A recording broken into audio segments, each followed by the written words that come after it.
26, 27 തീയതി നടക്കുന്ന ക്യാമ്പ് ആരംഭിക്കുകയായി. അതിൻ്റെ തുടക്കം കുറിക്കുന്ന നിലയ്ക്കായി നമ്മുടെ സംസ്ഥാന പ്രസിഡന്റ് ശ്രീ പി രാജീവ് പതാക ഉയർത്തിക്കൊണ്ട് ആരംഭിക്കുകയാണ്. പതാക ഉയർത്താനായി നമ്മുടെ സംസ്ഥാന പ്രസിഡന്റ് ശ്രീ പി രാജീവിനെ വീഡിയോ എടുത്തിട്ട് എടുത്തോണ്ടിരിക്കുക. ഇടയ്ക്ക് എന്തിനാ മിണ്ടുന്നത്? ഈ കേൾക്കത്തില്ലേ? ഫോട്ടോ എടുത്തില്ല.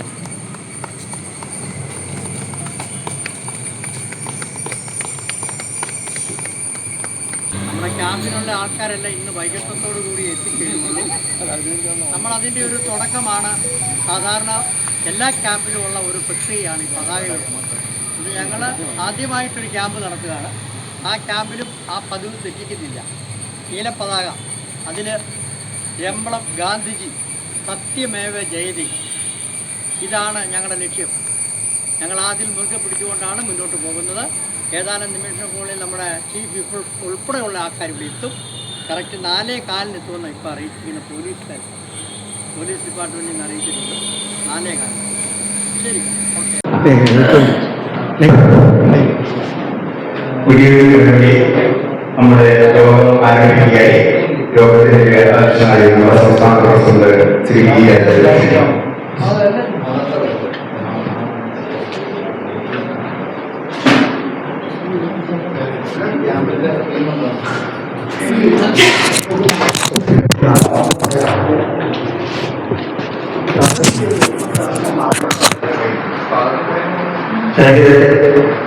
വളരെ നേരത്തെ ദൂര സ്ഥലങ്ങളിൽ നമ്മളാണുണ്ട്. നാളെ നമ്മുടെ ക്യാമ്പിലോട് ആദ്യം തന്നെ കുറെ ആൾക്കാർ എത്തിക്കും. ഇപ്പൊ വന്നിരിക്കുന്നവർ തന്നെ തിരുവനന്തപുരത്ത് വരെ വന്നതുണ്ട്. അവർക്ക് ചിലർക്ക് പോകേണ്ടതായിരുന്നു. നമുക്ക് തുടങ്ങാം. നമ്മുടെ യോഗ വിശേഷപ്പെട്ട് എത്തിച്ചേർന്നിട്ടുണ്ട്. അറിയാം, കേരള ഡോക്ടർ ജോസഫ് ഗാന്ധിന്റെ സംസ്ഥാന കോർഡിനേറ്ററാണ്. അതുപോലെ തന്നെ നിങ്ങൾക്ക് എല്ലാവരും ഇപ്പോൾ നമ്മുടെ കേരള ഗവൺമെന്റ് ചീഫ് വിപ്പാണ്. നമ്മുടെ പ്രിയപ്പെട്ട വിജയ ജോസഫ് സാറിന്റെ മകനും കൂടിയാണ് ഗവൺമെന്റ് ചീഫ് വിപ്പ്. എല്ലാവർക്കും ഗവൺമെന്റ് ജോസഫ്. അതുപോലെ തന്നെ ജോസഫുണ്ടെങ്കിൽ എത്തിയിട്ടുണ്ട്. എൻ ഹരി റബ്ബർ ചെയർമാനാണ്. പുതുതായി സ്ഥാനമില്ല.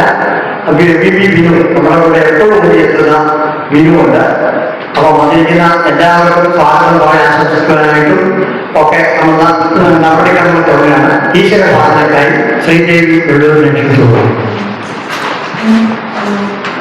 ശലാഭമാംശലതട്ടിലും സന്തതം കരതാരിയെന്നൊരു ചിത്രചാതുരി കാട്ടിയും ചന്തമേറിയ പൂവിലും ശബളാഭമാംശലതട്ടിലും സന്തതം കരതാരിയെന്നൊരു ചിത്രചാതുരി കാട്ടിയും ഹന്തചാരു കടാക്ഷമാലകൾ അത്തരത്തിൽ നീട്ടിയും ചിന്തയാം മണിമന്ദിരത്തിൽ വിളങ്ങുമീശനെ വാഴ്ത്തുവിൻ.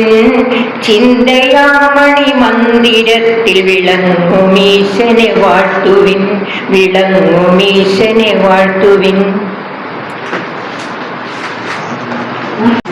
സ്വാഗത പ്രസംഗത്തിനായിട്ട് അഡ്വക്കേറ്റ് BRD നായർ, നിങ്ങൾക്കറിയാം, ഗിന്നസ് ബുക്കിൽ പേരുള്ള വ്യക്തിയാണ്.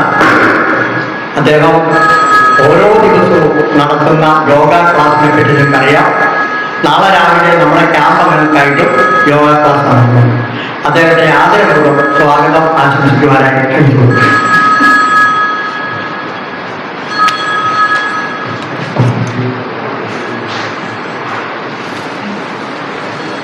യോഗ അധ്യക്ഷൻ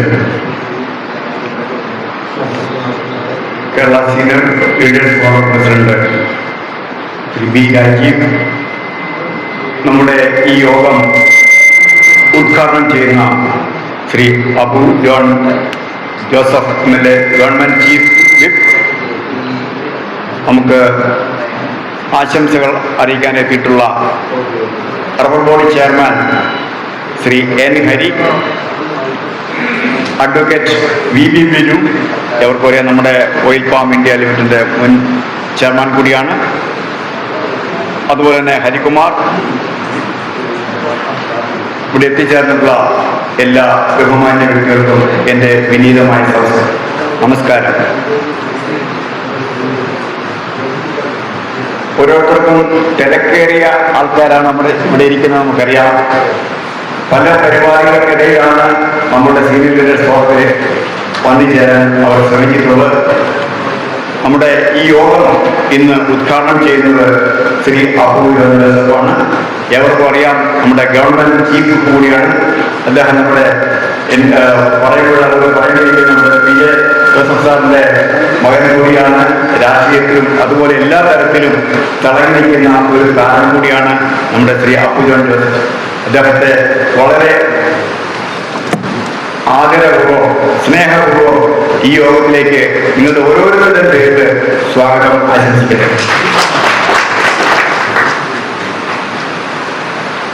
അടുത്തതായി നമ്മുടെ റബ്ബർ ബോർഡ് ചെയർമാനായി ഈയിടെ സ്ഥാനമേറ്റ ബഹുമാനപ്പെട്ട ശ്രീ എൻ ഹരി അവറുകളാണ്. അദ്ദേഹത്തെ പ്രത്യേകിച്ച് ഒരു പരിചയപ്പെടുത്തേണ്ട കോട്ടയക്കാരെ സംബന്ധിച്ചുള്ള ആവശ്യമില്ല. വളരെയധികം നേതൃപാഠവുമുള്ള ഒരു വ്യക്തി കൂടിയാണ് ശ്രീ എൻ ഹരി. അദ്ദേഹത്തെ നിങ്ങളുടെ ഓരോരുത്തരുടെയും പേരിൽ വളരെ സ്നേഹപൂർവ്വം ആദരപൂർവ്വം ഈ വേദിയിലേക്ക് സ്വാഗതം ചെയ്യുക. Advocate V V Binu, oil palm India മുൻ ചെയർമാൻ കൂടിയാണ് അദ്ദേഹം. അദ്ദേഹത്തെ കോട്ടയം ബാറിലെ ഒരു തിളങ്ങുന്ന താരം കൂടിയാണ് എന്ന് ഞാൻ വിശേഷിപ്പിക്കാൻ ആഗ്രഹിക്കുന്നു. അദ്ദേഹത്തെ അഡ്വക്കേറ്റ് വി വി ബിനുവിനെ വളരെ സ്നേഹപൂർവ്വം ആദരപൂർവ്വം ഈ വേദിയിലേക്ക് നിങ്ങൾ ഓരോരുത്തരുടെയും പേരിൽ സ്വാഗതം ചെയ്യട്ടെ. ഹരികുമാർ പി കെ, അദ്ദേഹം സാഹിത്യ പ്രവർത്തക സഹകരണ പ്രസിഡന്റ് കൂടിയാണ്. അദ്ദേഹത്തെ ഈ വേദിയിലേക്ക് വളരെ സ്നേഹപൂർവ്വം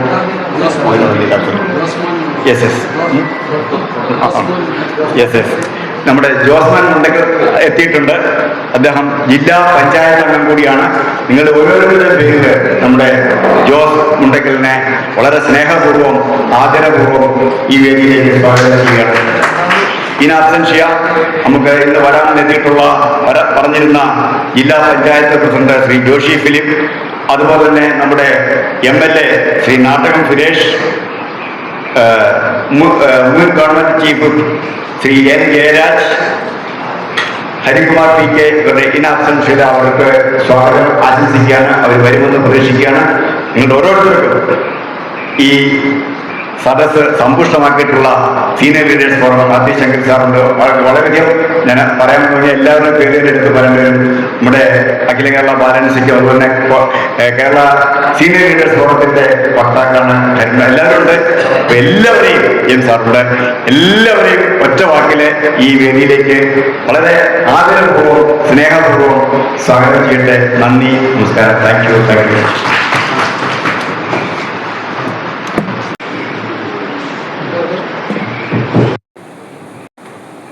പ്രിയമുള്ള സ്നേഹിതരെ, നമ്മൾ ഭദ്രദീപ പ്രവൃത്തിയാണ് ഉദ്ഘാടനം ചെയ്യാൻ ഉദ്ദേശിക്കുന്നത്.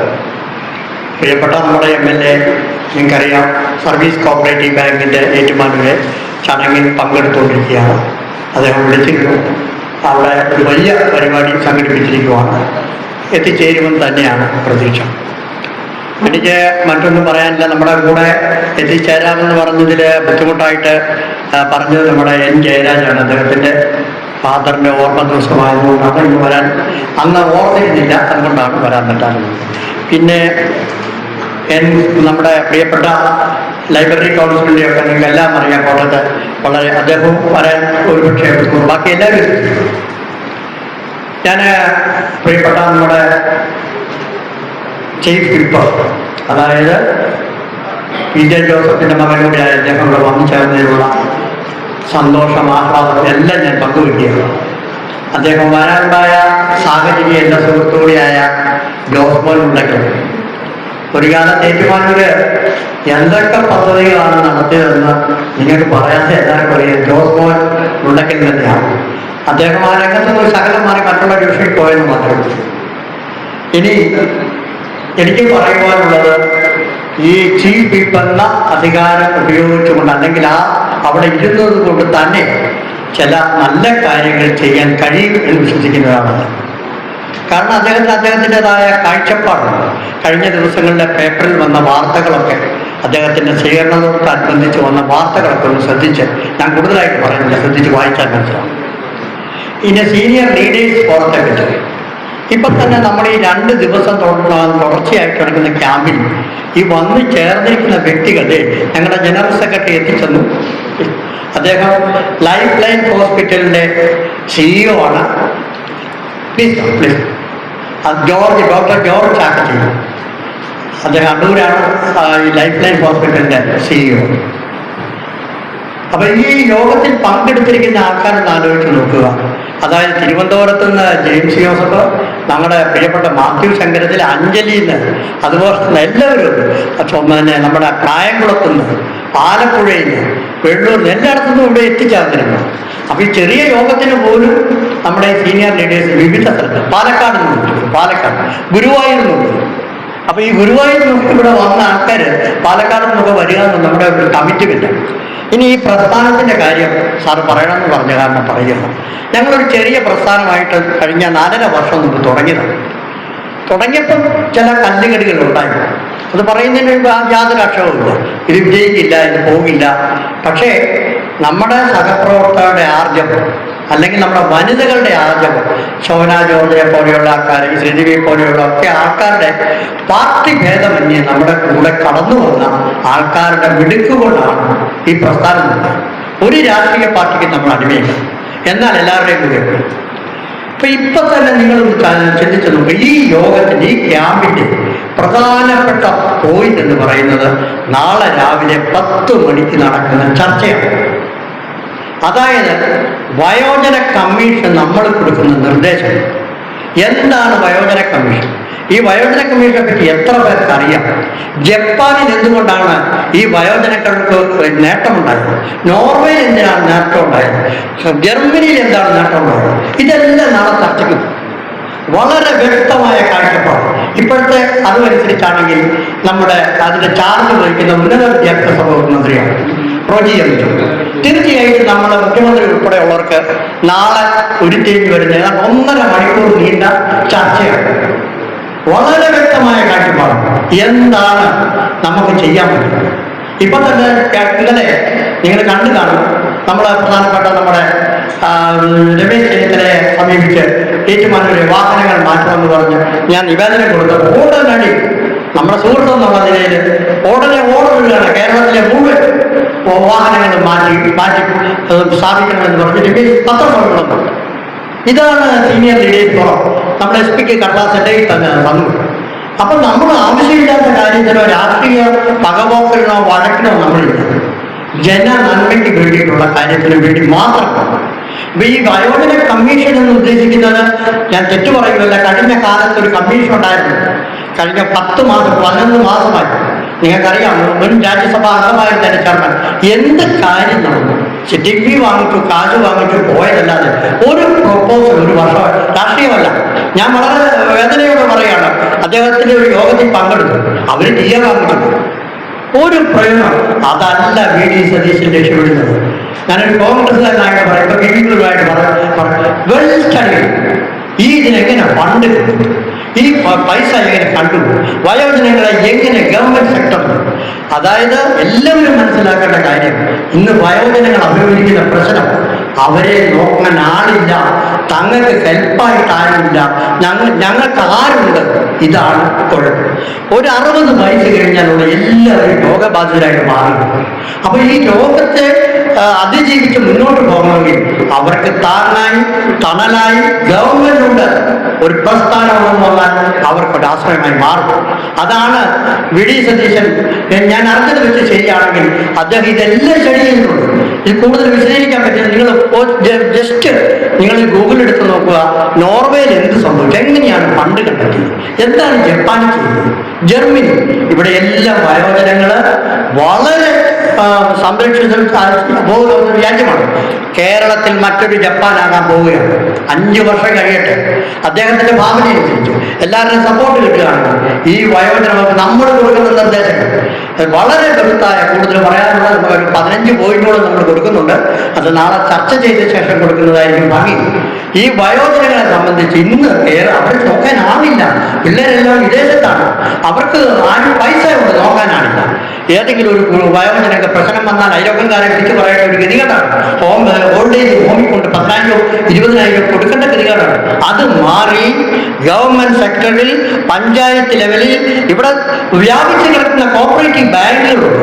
എന്തുകൊണ്ട് ഈ ശൃംഖലയെ ഉപയോഗിച്ചുകൊണ്ട് 60 വയസ്സ് കഴിഞ്ഞ ആൾക്ക് ചെറിയ ചെറിയ സംരംഭം കൊടുക്കുവാനായി ഒരു ചെറിയ സാമ്പത്തിക സഹായം ചെയ്തുകൂടാ? കോപ്പറേറ്റീവ് ബാങ്കിന്റെ ഒരു കൊടുക്കാൻ പറ്റും. അവർക്ക് ചെറിയ ചെറിയ പ്രസ്ഥാനങ്ങൾ തുടങ്ങി മുന്നോട്ട് പോകാൻ സാധിക്കും. അതുപോലെ തന്നെ അവരുടെ ഈ നിങ്ങൾക്കറിയാം പാലിറ്റീവ് കെയർ പലയിടത്തുണ്ട്. ഒരു ആംബുലൻസ് വാങ്ങിക്കാൻ പലരും തുടങ്ങി നിന്ന് പോകുന്നുണ്ട്. എന്തുകൊണ്ട് ഈ കോപ്പറേറ്റീവ് ബാങ്ക് പോലെ മറ്റു ബാങ്കുകൾക്ക് നിർദ്ദേശം കൊടുത്താൽ നമുക്ക് ഫണ്ട് കൊടുക്കാൻ സാധിക്കും? ഇതെല്ലാം ചർച്ച ചെയ്താൽ നിരവധി കാര്യങ്ങൾ പറയാനുണ്ട്. ഈ പാലിറ്റീവ് കെയറിന്റെ ഒരു വലിയ മാതൃക നമുക്ക് പടുത്തുയർത്തണം. ഒറ്റ വയോജനങ്ങൾ പോലും, അതായത് ഒരു 60 അല്ലെങ്കിൽ 65 കഴിഞ്ഞൊരു വിഷമിക്കാൻ ഇടവരുന്നത്. അതായിരിക്കും ഈ സീനിയർ ലീഡേഴ്സ് ഫോറത്തിന്റെ ക്യാമ്പിന്റെ പരമപ്രധാനമായ ഉദ്ദേശം. ഈ ക്യാമ്പിനുണ്ടാകുന്ന നിർദ്ദേശം പ്രിയപ്പെട്ട രമേശ് ചെന്നിത്തലയുടേതാണ്, തിരുവഞ്ചൂർ രാധാകൃഷ്ണനുണ്ട്, മോഹൻസ് ഉണ്ട്, മറ്റ് നാട്ടോസുരേഷുണ്ട്. എല്ലാവരും ഉള്ള സഭയിൽ ഈ കാര്യം ഞങ്ങൾ അവതരിപ്പിക്കും. ഞങ്ങളുടെ വ്യക്തമായ കാഴ്ചപ്പാട് പറയും, നിവേദനം കൊടുക്കുകയും ചെയ്യും. അതാണ് ഞങ്ങളുടെ ക്യാമ്പിന്റെ ലക്ഷ്യം. ഇത്ര പെട്ടെന്ന് കൂടിയതിന്റെ ലക്ഷ്യവും അത് തന്നെയാണ്. അപ്പൊ അത് വിജയിക്കുമെന്ന പൂർണ്ണ വിശ്വാസമുണ്ട്. മറ്റു കൂടുതൽ നാളത്തെ ഞങ്ങളുടെ യോഗം കഴിഞ്ഞ ശേഷം അറിയിക്കേണ്ടതാണ്. നമ്മുടെ ഹരി നേരത്തെ തന്നെ റബ്ബർ ബോർഡ് ചെയർമാനെ ഹരി വളരെ സന്തോഷപൂർവ്വം ഞങ്ങൾ ഇന്നലെ പോയി സ്വീകരിച്ചതാണ്. അദ്ദേഹം ഈ പോസ്റ്റിലെത്തിയ മറ്റ് റബ്ബർ ബോർഡിൽ ഉണ്ടായിരുന്ന ആരെ കുറ്റം പറയല്ല, ചെയർമാൻമാരെ പോലെ ആയിരിക്കില്ല എന്ന് എനിക്ക് ഉറപ്പുണ്ട്, 100% ഉറപ്പുണ്ട്. അതുപോലെ തന്നെ എല്ലാവരും നല്ല ആൾക്കാരാണ്. മുണ്ടക്കത്തെ കാര്യം പറഞ്ഞാൽ ബി ബിനുവിന്റെ കാര്യമൊക്കെ പഴുത് പറയണ്ട. ബി ബിനൊക്കെ എല്ലാ കാലത്തും ഞാൻ നമ്മുടെ കൂടെ വരുന്നതാണ്. ഇനി ഒരു കാര്യം കൂടെ പറയാം, അത് പറഞ്ഞു നിർത്തിയില്ലെങ്കിൽ ശരിയാകില്ല. കേരളത്തിൽ ഇപ്പൊ തുടങ്ങിയിരിക്കുന്ന വളരെ ആൾക്കാരെ ആകർഷിക്കുന്ന ഓപ്പറേഷൻ തൂഫാൻ രമേശ് ചെന്നിത്തല തുടങ്ങിയിരിക്കുന്നത് ലഹരിക്കെതിരെ ഒരു മാഫിയക്കെതിരെ ഒരു നോക്കി കോട്ടയം ജില്ലയിൽ തന്നെ 666 പേരെ അറസ്റ്റ് ചെയ്തു. ചെറിയ കാര്യമാണോ? നമ്മൾ PN പണിക്കർ ഫൗണ്ടേഷൻ ഞാൻ കേരളത്തിലുടനീളം നിങ്ങൾക്കറിയാം എല്ലാ സ്കൂളുകളിലും പോയി, കോട്ടയത്തുള്ള എല്ലാ government high school, government college, Ernakulam ജില്ല, കോഴിക്കോട് ജില്ലയിലെല്ലാം പോയി ഈ മെസ്സേജ് നമ്മൾ കൊടുത്തു കഴിഞ്ഞു. ലഹരിക്കെതിരെ യുവജനങ്ങൾക്ക് രക്ഷിക്കാൻ എന്ത് സാധിക്കും അത് ഞങ്ങൾ ചെയ്യാൻ ഞങ്ങളോട് തയ്യാറാകുകയാണ്. കൂടുതലൊന്നും പറയുന്നില്ല. ഈ യോഗം ഔപചാരികമായി ഉദ്ഘാടനം ചെയ്യുവാൻ നമ്മുടെ പ്രിയപ്പെട്ട ചീഫ് വിപ്പ് അബു ജോൺ സാറിനെ ക്ഷണിച്ചു.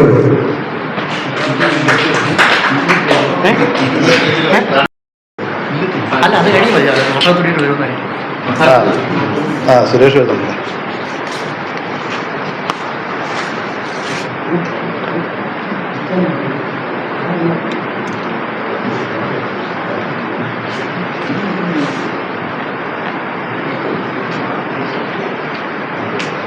നമ്മുടെ മാതൃരാജ്യമായ ഇന്ത്യയുടെ ചരിത്രത്തിലാദ്യമായി ഒരു സംസ്ഥാനത്ത് വയോജനങ്ങൾക്ക് വേണ്ടി ഒരു പ്രത്യേക വകുപ്പ് തീരുമാനിച്ച് നിശ്ചയിച്ച് നടപ്പാക്കി കേരളം ഈ രാജ്യത്തിന് തന്നെ മാതൃകയായി നിൽക്കുന്ന ഈ ഒരു കാലഘട്ടത്തിൽ മറ്റൊരു കാര്യത്തിലും കൂടെ മാതൃകയായി ഇപ്പോൾ തൊട്ട് മുമ്പ് അധ്യക്ഷൻ പറഞ്ഞതുപോലെ ഓപ്പറേഷൻ തൂഫാൻ. ഇന്ന് ഞാൻ തൊടുപുഴയിൽ ഓപ്പറേഷൻ തൂഫാനിന്റെ ഭാഗമായി ഇന്ന് ലഹരി വിരുദ്ധ ദിനമാണ് ലോക. ആ ഒരു ഓപ്പറേഷന്റെ ഭാഗമായി കേരളത്തിൽ അങ്ങോളം ഇങ്ങോളം 100 കണക്കിന് 1000 അറസ്റ്റുകൾ ഈ ഒരു കഴിഞ്ഞ ഒരു മാസത്തിനുള്ളിൽ നടക്കുകയും അതിൽ നിന്ന് പ്രചോദനം ഉൾക്കൊണ്ട് ഇന്ന് കേന്ദ്ര ആഭ്യന്തര വകുപ്പ് മന്ത്രി അമിത്ഷാ അദ്ദേഹം ഈ മാതൃകയിൽ രാജ്യത്തുടനീളം ഇന്ന് കേന്ദ്ര ഗവൺമെന്റിന്റെ പ്രഖ്യാപനമാണ്, രാജ്യത്തെമ്പാടും ഓപ്പറേഷൻ തൂഫാന് സമാനമായ രീതിയിൽ ലഹരിക്കെതിരെയുള്ള ക്യാമ്പയിനുകൾ കേന്ദ്ര സർക്കാർ ഇന്ന് പ്രഖ്യാപിച്ചിരിക്കുന്ന ഒരു കാര്യം. ഇന്ന് ഇവിടെ കോട്ടയത്ത് കേരള സീനിയർ ലീഡേഴ്സ് ഫോറത്തിന്റെ ആഭിമുഖ്യത്തിൽ സംസ്ഥാനതല ക്യാമ്പ് ഇവിടെ നടക്കുമ്പോൾ ഈ ചൈതന്യ പാസ്റ്റർ സെന്ററിൽ ഇന്നത്തെ ഈ യോഗത്തിന് അധ്യക്ഷത വഹിക്കുന്ന സംസ്ഥാന പ്രസിഡന്റ് ശ്രീ ബി രാജീവ്, ഇവിടെ സ്വാഗതം ആശംസിച്ച ജോസഫ് അല്ല ബാലകൃഷ്ണൻ സാർ, അതെ, ഇതിനകത്തുള്ള പേര് പറയാം. അതുപോലെ വേദിയിലുള്ള റബ്ബർ ബോർഡ് ചെയർമാനും BJP നേതാവുമായ ശ്രീ എൻ ഹരി, ജില്ലാ പഞ്ചായത്ത് അംഗം ശ്രീ ജോസ്മോൻ മുണ്ടക്കൽ, നേരാണ് ശ്രീ VB ബിനു, മുൻ ചെയർമാൻ ഓയിൽ പാം ഇന്ത്യയുടെ മുൻ ചെയർമാൻ ശ്രീ VB ബിനു ഉൾപ്പെടെ ഈ വേദിയിലും സദസ്സിലുമുള്ള ബഹുമാനിതരായ ഞാൻ കാർന്നോന്മാരെന്നേ ഞാൻ പറയുള്ളൂ. ഈ നമ്മുടെ ഈ സംസ്ഥാനത്ത് ദീർഘനാള് വിവിധ മേഖലകളില്ല. ഇന്നിവിടെ ജെയിംസ് സാർ ഉൾപ്പെടെയുള്ളവരിവിടെ ഇരിപ്പുണ്ട്. പത്രപ്രവർത്തനങ്ങളിലും മറ്റ് സർക്കാരും മറ്റ് ഇതര മേഖലകളിലുമൊക്കെ തങ്ങളുടെ വ്യക്തിപ്രഭാവവും കൈമുദ്രകൾ എന്താ പറയുക പതിപ്പിച്ച നമ്മുടെ സമൂഹത്തിലും നമ്മുടെ രാഷ്ട്ര നിർമ്മാണത്തിലും നിയമനിർമ്മാണത്തിലുമൊക്കെ പങ്കെടുത്തുകൊണ്ട് നമ്മുടെ ഈ സംസ്ഥാനത്തിൻ്റെ മേഖലയിലുമൊക്കെ വികസനത്തിൽ കാര്യമായ പങ്കുകൾ വഹിച്ച പ്രിയ കാരണവന്മാരെ, നമുക്കറിയാം ഇന്ന് എൻ്റെ മുന്നിലിരിക്കുന്ന പലരും അവരുടെ ജീവിത അനുഭവങ്ങളും ലൈഫ് എക്സ്പീരിയൻസസ് ഇന്ന് ഏതാണ്ട് ഒരു 50ഓളം പേരിവിടെ ഉണ്ട്. ശരാശരി ഒരു 65-70 വയസ്സ് കണക്കാക്കാമെന്ന് തോന്നുന്നു.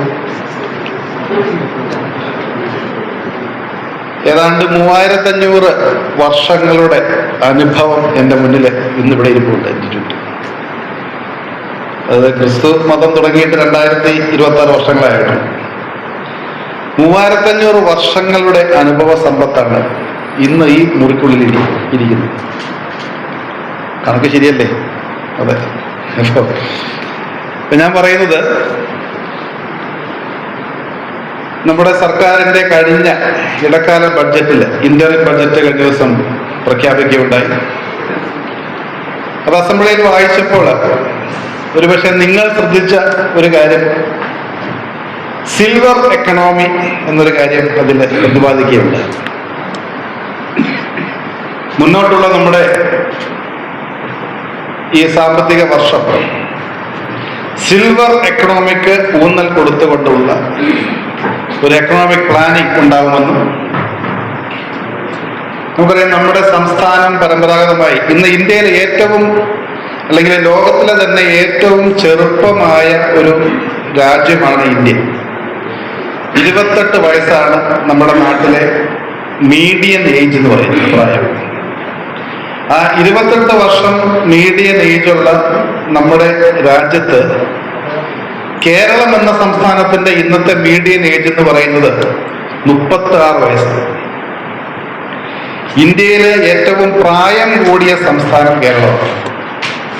2050 ആകുമ്പോഴത്തേക്കും നമ്മുടെ സംസ്ഥാനത്തിന്റെ മീഡിയൻ ഏജ് ഈ നിരക്കിലാണ് നമ്മുടെ കാര്യങ്ങളുടെ പോക്കെങ്കിൽ 47-48 വയസ്സാണ് മീഡിയൻ ഏജ് ആകുമെന്നാണ് ഇപ്പോഴത്തെ ഫോർകാസ്റ്റ്, പ്രവചനം അങ്ങനെയാണ്. ഇന്ത്യയിലെ ഏറ്റവും പ്രായം കൂടിയ സംസ്ഥാനം ഇന്ന് കേരളമാണ്. അതിന് പല കാരണങ്ങളുണ്ട്. ഒന്ന്, വർഷങ്ങളായിട്ടുള്ള നമ്മുടെ കേരള മോഡൽ, നമ്മുടെ ആരോഗ്യ പരിപാലന രംഗത്ത് കേരളം കൈവരിച്ചിട്ടുള്ള നേട്ടങ്ങൾ. പണ്ടൊക്കെ എന്റെയൊക്കെ ചെറുപ്പകാലത്ത് റിട്ടയർമെന്റ് 55 വയസ്സാണെങ്കിൽ ഒരു 65 വയസ്സോടുകൂടെ ആൾക്കാർ ക്ലോസ് ആവുള്ളൂ. അതായിരുന്നു പണ്ട് കാലത്തെ. ഒരു 60-65 വയസ്സെന്നുള്ള വലിയ പ്രായമായിട്ടാണ് അന്നൊക്കെ കരുതിയിരുന്നത്. ഇന്ന് 80-, 85-, 90-, 100-ഉം ഒക്കെ നാട്ടിൽ സർവ്വസാധാരണമായിക്കൊണ്ടിരിക്കുക. നമ്മുടെ ലോഞ്ചവിറ്റി കൂടി, ലൈഫ് എക്സ്പെക്ടൻസി കൂടി. മറ്റൊരു കാര്യം, വിദ്യാഭ്യാസവും ലിറ്ററസിയും ഒക്കെ വന്നതുകൊണ്ട്, പ്രത്യേകിച്ച് വിമൻ എംപവർമെന്റ് നമ്മുടെ സംസ്ഥാനത്ത് കൂടുതലായി നടക്കുന്നതുകൊണ്ട് എല്ലാ സമുദായങ്ങളിലും ബർത്ത് റേറ്റ് കുറഞ്ഞു. മൂന്നാമത്തെ ഫാക്ടർ എന്ന് പറയുന്നത് ഇന്ന് കേരളത്തിൽ നിന്നും യുവജനങ്ങൾ കൂട്ടത്തോടെ പലായനം ചെയ്തുകൊണ്ടിരിക്കുന്നൊരു അവസ്ഥയാണ്. ഞാനൊരു കാലത്തൊരു പ്രവാസിയായിരുന്നു. 2001 തൊട്ട് 8 വരെ സ്വിറ്റ്സർലൻഡിൽ IT മേഖലയിൽ ഞാൻ ജോലി ചെയ്തതാണ്.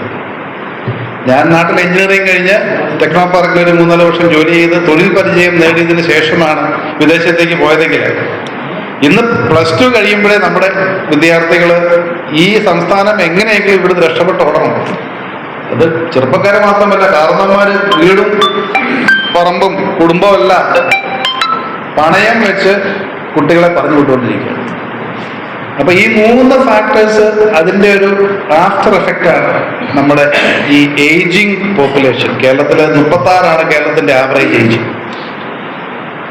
റെമിറ്റൻസ് ആണ് നമ്മുടെ നാടിന്റെ ഇത്രയും കാലം നമ്മുടെ ഏറ്റവും വലിയ ഈ നാടിനെ പിടിച്ചു നിർത്തിയിരിക്കുന്ന സാധനം എന്ന് പറയുന്നത് വിദേശത്ത് പോയി ജോലി ചെയ്യുന്ന അയച്ചു കൊടുക്കുന്ന റെമിറ്റൻസ് ആണ്.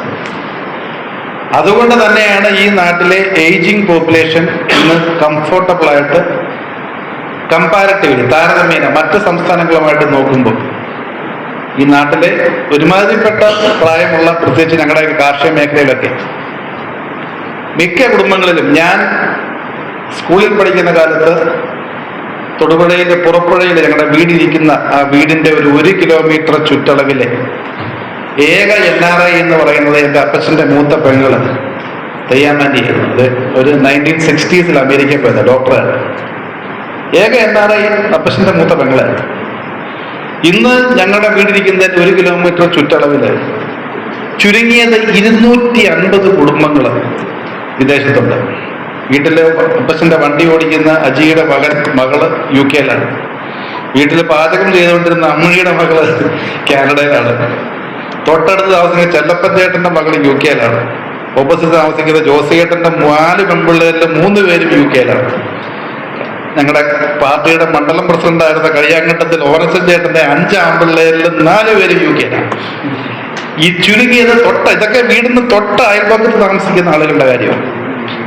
1 കിലോമീറ്റർ ചുറ്റളവിൽ ചുരുങ്ങിയത് 250 കുടുംബങ്ങളുണ്ട് വിദേശത്ത്. അപ്പൊ ഈ സിൽവർ എക്കണോമിയെ ഡ്രൈവ് ചെയ്യുന്ന ഒരു ഫാക്ടറാണ് ഈ പോകുന്ന മക്കള് നാട്ടിൽ അയച്ചു കൊടുക്കുന്ന റെമിറ്റൻസ്. അതൊരു വലിയ ഫാക്ടറാണ് എക്കണോമി. ഇന്ന് സ്പെൻഡിങ് പവർ കൂടി വരുന്ന ഒരു വിഭാഗമാണ് നാട്ടിലെ ഏജിങ് പോപ്പുലേഷൻ. നമുക്കറിയാം, കുട്ടികൾ കൂടെ ഇല്ലാത്ത കാരണന്മാര് നമ്മുടെ തൊടുപുഴയിലൊക്കെ പാർട്ടിയുടെ ഒരു മെമ്പർഷിപ്പ് എടുക്കാൻ വേണ്ടി ഓരോ വീടുകളിൽ ചെല്ലുമ്പോഴാണ് നമ്മുടെ ദുഃഖകരമായ അവസ്ഥ നമ്മൾ മനസ്സിലാക്കുന്നത്. അതിലൊരു ഉത്തരവാദി എൻ്റെ പിതാവും കൂടെ. ഇദ്ദേഹം അന്ന് എഡ്യൂക്കേഷനിൽ ഉണ്ടായിരുന്നയാളാണ്.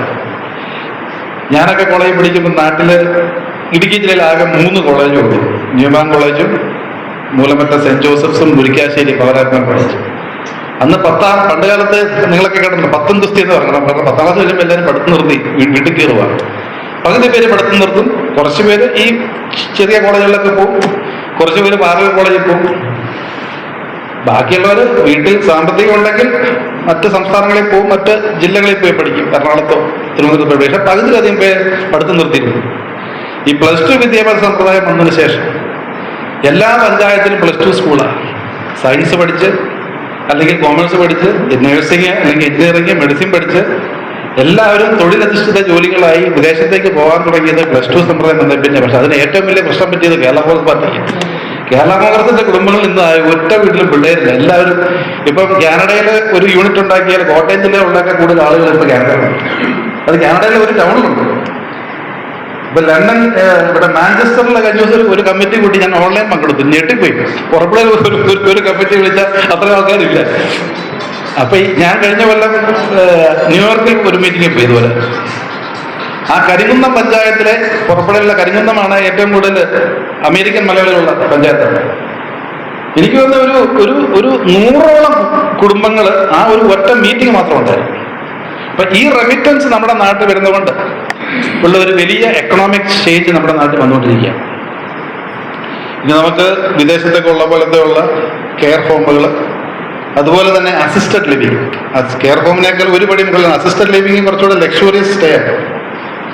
ഇതെല്ലാമാണ് നമ്മുടെ നാട്ടിൽ സിൽവർ എക്കണോമി എന്ന് പറയുന്നത് നമ്മൾ കാണുന്ന ഒരു കാഴ്ചപ്പാട്. ഇതിന് മറ്റൊരു വശം കൂടെ ഇവിടെ പറഞ്ഞു കോപ്പറേറ്റീവ് ബാങ്കുകൾ എന്തുകൊണ്ട് ചെറിയ സംരംഭങ്ങൾ തുടങ്ങും. ഞാൻ പറയുന്നത് നമ്മുടെ മുഖ്യമന്ത്രി കഴിഞ്ഞ ദിവസം പറഞ്ഞു മെന്ററിങ്, നമ്മുടെ കോളേജ് വിദ്യാഭ്യാസത്തിലൊക്കെ നിൽക്കുന്ന കുട്ടികൾക്ക് മെന്ററിങ് കൊടുക്കണം. നമ്മുടെ കോളേജിൽ നിന്ന് പഠിച്ചിറങ്ങുന്ന വിദ്യാർത്ഥികൾ ഇൻഡസ്ട്രി റെഡി ആയിരിക്കണം. ഇന്ന് എഞ്ചിനീയറിംഗ് കഴിഞ്ഞ് IT കമ്പനിയിൽ കയറുന്ന ആളുകൾക്ക് ഇൻഫോസിസും വിപ്രോയൊക്കെ 6, 7, 8 മാസമൊക്കെ മൈസൂറും ഹൈദരാബാദിലൊക്കെ കൊണ്ട് ട്രെയിനിങ് ആണ്. കമ്പനി കാശ് മുടക്കിയാണ് പിള്ളേർ പഠിപ്പിക്കുന്നത്. 4 വർഷം എഞ്ചിനീയറിംഗ് പഠിച്ചതിന്റെ ഒരു ഗുണവും ഈ പിള്ളേർക്ക് ജോലിയുടെ ഫീൽഡിൽ ഇല്ല എന്ന് പറയുമ്പോൾ 6-7 മാസം ട്രെയിൻ ചെയ്താലേ കമ്പനി ജോലി ചെയ്യാൻ പറ്റുള്ളൂ. ഈ നിൽക്കുന്ന നാട്ടിലെ ഈ ഏജിങ് പോപ്പുലേഷൻ ഈ ജീവിതകാലത്ത് ഇത്രയധികം പരിശീലനവും തൊഴിൽ പരിചയമുള്ള ആളുകളുടെ നോളജ് ബേസ് എന്ന് പറയുന്നത് നമ്മുടെ ഏറ്റവും വലിയൊരു എന്താ പറയുക സമ്പാദ്യമാണ്, നമ്മുടെ അസറ്റാണ് നമ്മുടെ സംസ്ഥാനത്തിൻ്റെ. ഈ നോളജ് ബേസ് എങ്ങനെ പൂള് ചെയ്ത് നമ്മുടെ യങ് പോപ്പുലേഷനെ ഡ്രൈവ് ചെയ്യാം. ഈ എക്സ്പീരിയൻസ് എന്ന് പറയുന്നത് ഇപ്പൊ ടെക്നോളജിയൊക്കെ ഒത്തിരി മാറി മറിഞ്ഞ് വരുന്നുണ്ടാവും. ഉപയോഗിക്കുന്ന പലർക്കും ഒരു പക്ഷേ കമ്പ്യൂട്ടറെ തൊടാൻ പോലും പേടിയായിരിക്കും. പക്ഷെ ജീവിതാനുഭവങ്ങൾ, ഒരു വിഷയം മുന്നിൽ വന്നാൽ അത് എങ്ങനെ സമചിത്തതയോടെ അതിനെ ഡീൽ ചെയ്ത് എങ്ങനെ പരിഹരിക്കണം, എങ്ങനെയാണ് ആളുകളോട് നമ്മൾ സംസാരിച്ച് കാര്യങ്ങൾക്ക് തീരുമാനമുണ്ടാക്കുന്നത്, ഇങ്ങനെയുള്ള ആ ഒരു തൊഴിൽ പരിചയവും പ്രവൃത്തി പരിചയവും ജീവിതാനുഭവങ്ങളും പുതുതലമുറയ്ക്ക് കൊടുന്നു കൊടുക്കുവാൻ മെന്ററിംഗ് സെന്റേഴ്സ് തുടങ്ങുവാണെങ്കിൽ അതിൻ്റെ ഒരു വലിയ ഫാക്ടർ എന്ന് പറയുന്നത് ഈ റിട്ടയർഡ് ഈ പോപ്പുലേഷൻ തന്നെ ആയിരിക്കണം നമ്മുടെ നാട്ടിൽ. അതുപോലെ തന്നെ ഇവിടെ പറഞ്ഞു ചെറിയ ചെറിയ സംരംഭങ്ങൾ. ഒരാൾ വിചാരിച്ചാലും ചിലപ്പോൾ സംരംഭം തുടങ്ങാൻ പറ്റത്തില്ല. ഞങ്ങളിപ്പോൾ കേരള കൗൺസിൽ പറയുന്ന സംഭവമാണ്, കർഷകരെ കൈപിടിച്ചുയർത്തണമെങ്കിൽ കർഷക കൂട്ടായ്മകൾ ഉണ്ടാക്കി മൂല്യവർദ്ധിത ഉൽപ്പന്നങ്ങൾ ഉണ്ടാകുന്ന ചെറുകിട സംരംഭങ്ങൾ ഈ കൂട്ടായ്മകളെ കുറിച്ച് ഉണ്ടാക്കിച്ച് ഇത് സർക്കാർ വകുപ്പുകളുടെ കൂടെ സഹായത്തോടു കൂടി ഇവയെ സമന്വയിപ്പിച്ച് അതിനുള്ള വിപണനത്തിനും അതിനുള്ള ലോജിസ്റ്റിക്സിനും ഒക്കെ ഉള്ള സംരംഭങ്ങളും അതിനുള്ള സൗകര്യം സർക്കാർ ഉണ്ടാക്കി കൊടുത്ത ഒരുപക്ഷെ നമ്മുടെ യുവജനങ്ങൾ കൃഷിയിലേക്ക് തിരിഞ്ഞു വരും.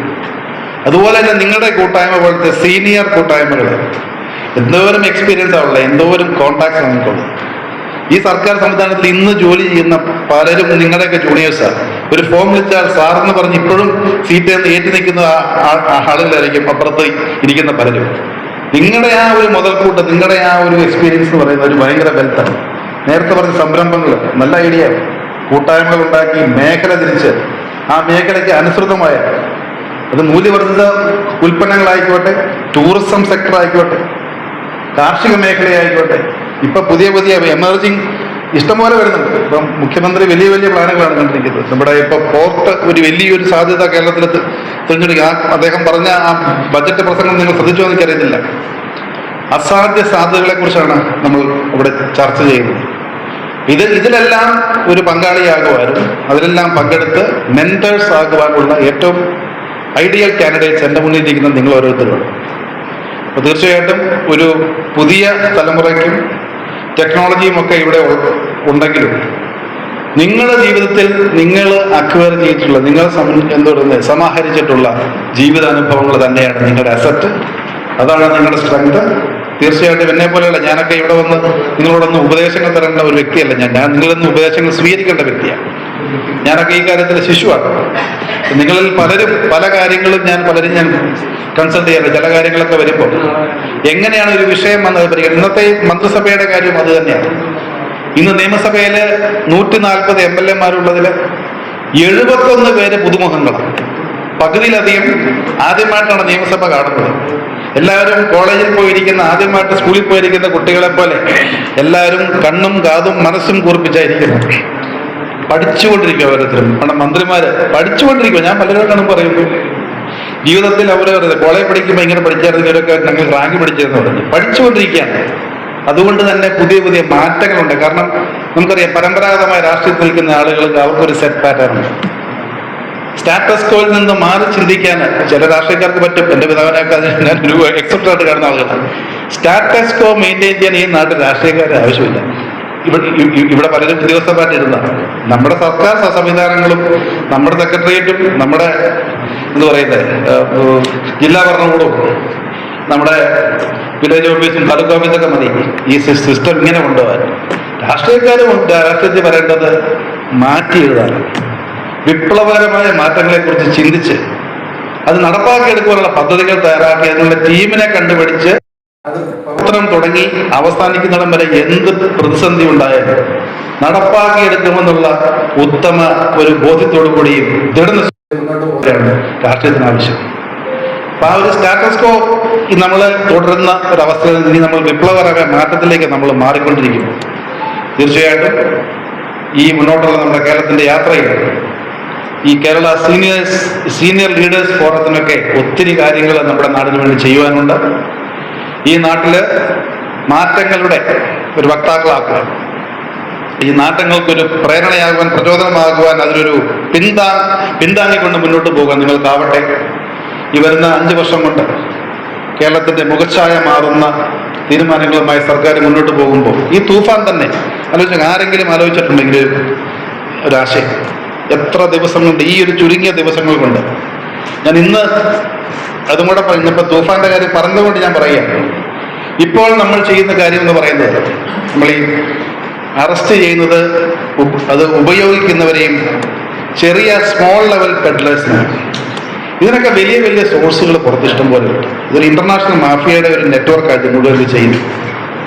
നിങ്ങളൊരു പക്ഷേ നിങ്ങളെല്ലാവരും കേട്ടിട്ടുണ്ടാവും ആൽക്കഹോളിക് അനോണിമസ്. നമ്മുടെ നാട്ടിൽ ഒത്തിരി ഡി അഡിക്ഷൻ സെന്റേഴ്സ് ഉണ്ട്. ഞാൻ ഇന്നലെ ഒരു ഡി അഡിക്ഷൻ സെന്റർ തൊടുപുഴയിലൊരെണ്ണമുണ്ട്. ഞാൻ നേരത്തെ പറഞ്ഞ അമേരിക്കയിലുള്ള ആൻറ്റിയും അങ്കിളും കൂടെ പണിത് കൊടുത്ത ഒരു ബിൽഡിംഗ്. അവിടെ ഇപ്പം ഓരോ മാസവും 30 ദിവസത്തെ പ്രോഗ്രാമിന് 65-70 പേര് ഒന്നിച്ച് താമസിച്ച് ഒരു ഡി അഡിക്ഷൻ പ്രോഗ്രാം നടത്തുന്ന സെന്ററാണ്. അവിടുത്തെ ഡയറക്ടർ ഒരു പ്രിൻസ് ഉണ്ട്. പ്രിൻസ് ഇന്നലെ എന്നോട് പറഞ്ഞു, അപ്പോൾ ഇപ്പം നല്ല കാര്യമാണ് സർക്കാർ ചെയ്യുന്നത്, ഓപ്പറേഷൻ തൂഫാൻ. ഇടയ്ക്കിടയ്ക്ക് ഞങ്ങൾക്ക് ഇവിടെ ഡ്രഗ് അഡിക്ഷനൊക്കെ ലഭിക്കാറുണ്ട്.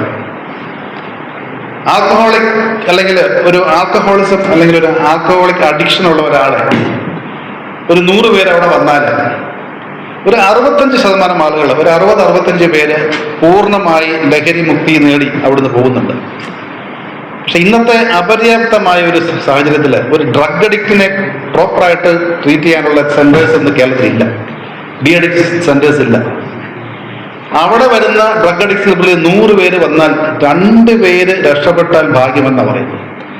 ഈ 30 ദിവസം ഇവിടെ താമസിച്ചിട്ട് പുറത്തിറങ്ങുന്ന നേരെ ഡ്രഗ്സ് അന്വേഷിച്ച് പോവുക. അതിന്റെ ക്രേവിങ് അത്രയ്ക്ക് ഭയങ്കര. Once a drug addict always a drug addict. അതിനുവേണ്ടി നമ്മൾ ആൽക്കഹോളിക് അനോണിമസ് പോലെ തന്നെ നർക്കോട്ടിക്സ് അനോണിമസ് എന്ന് പറയുന്ന ഈ വേൾഡ് വൈഡ് ഇതിന്റെ കൂട്ടായ്മകളുണ്ട്. അത് ഞാൻ അസംബ്ലിയിൽ അത് ഉന്നയിക്കാമെന്ന് പറഞ്ഞിട്ടുണ്ട്. ജില്ലാ തലത്തിൽ ഈ നർക്കോട്ടിക്സ് അനോണിമസ് ഇങ്ങനെയുള്ള ഡി അഡിക്ഷൻ സെന്റേഴ്സ് നമ്മൾ തുടങ്ങി.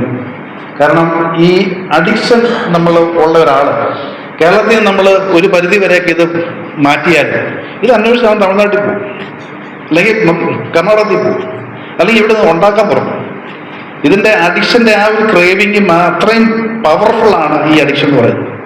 ആ അഡിക്ഷനിൽ നിന്ന് നമ്മുടെ യുവജനതയെ മോചിപ്പിക്കലും ഈ ഓപ്പറേഷൻ തൂഫാന്റെ ഒരു ഭാഗമായിരിക്കണം.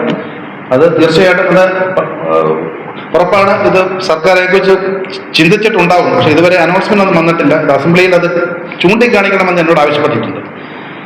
അപ്പോൾ ഇങ്ങനെയുള്ള കാര്യങ്ങളൊക്കെ ആയിട്ട് നമുക്ക് മുന്നോട്ട് ഈ സംസ്ഥാനത്തെ നമ്മുടെ മുഖ്യമന്ത്രി പറയുന്ന പോലെ ഒരു പുതിയ യുഗത്തിലേക്ക് നയിച്ചുകൊണ്ട് പോകുവാൻ കഴിവുള്ള ഒരു ഭരണകൂടം തന്നെയാണെന്നുള്ളതാണ് എൻ്റെ ഉത്തമ ബോധ്യം.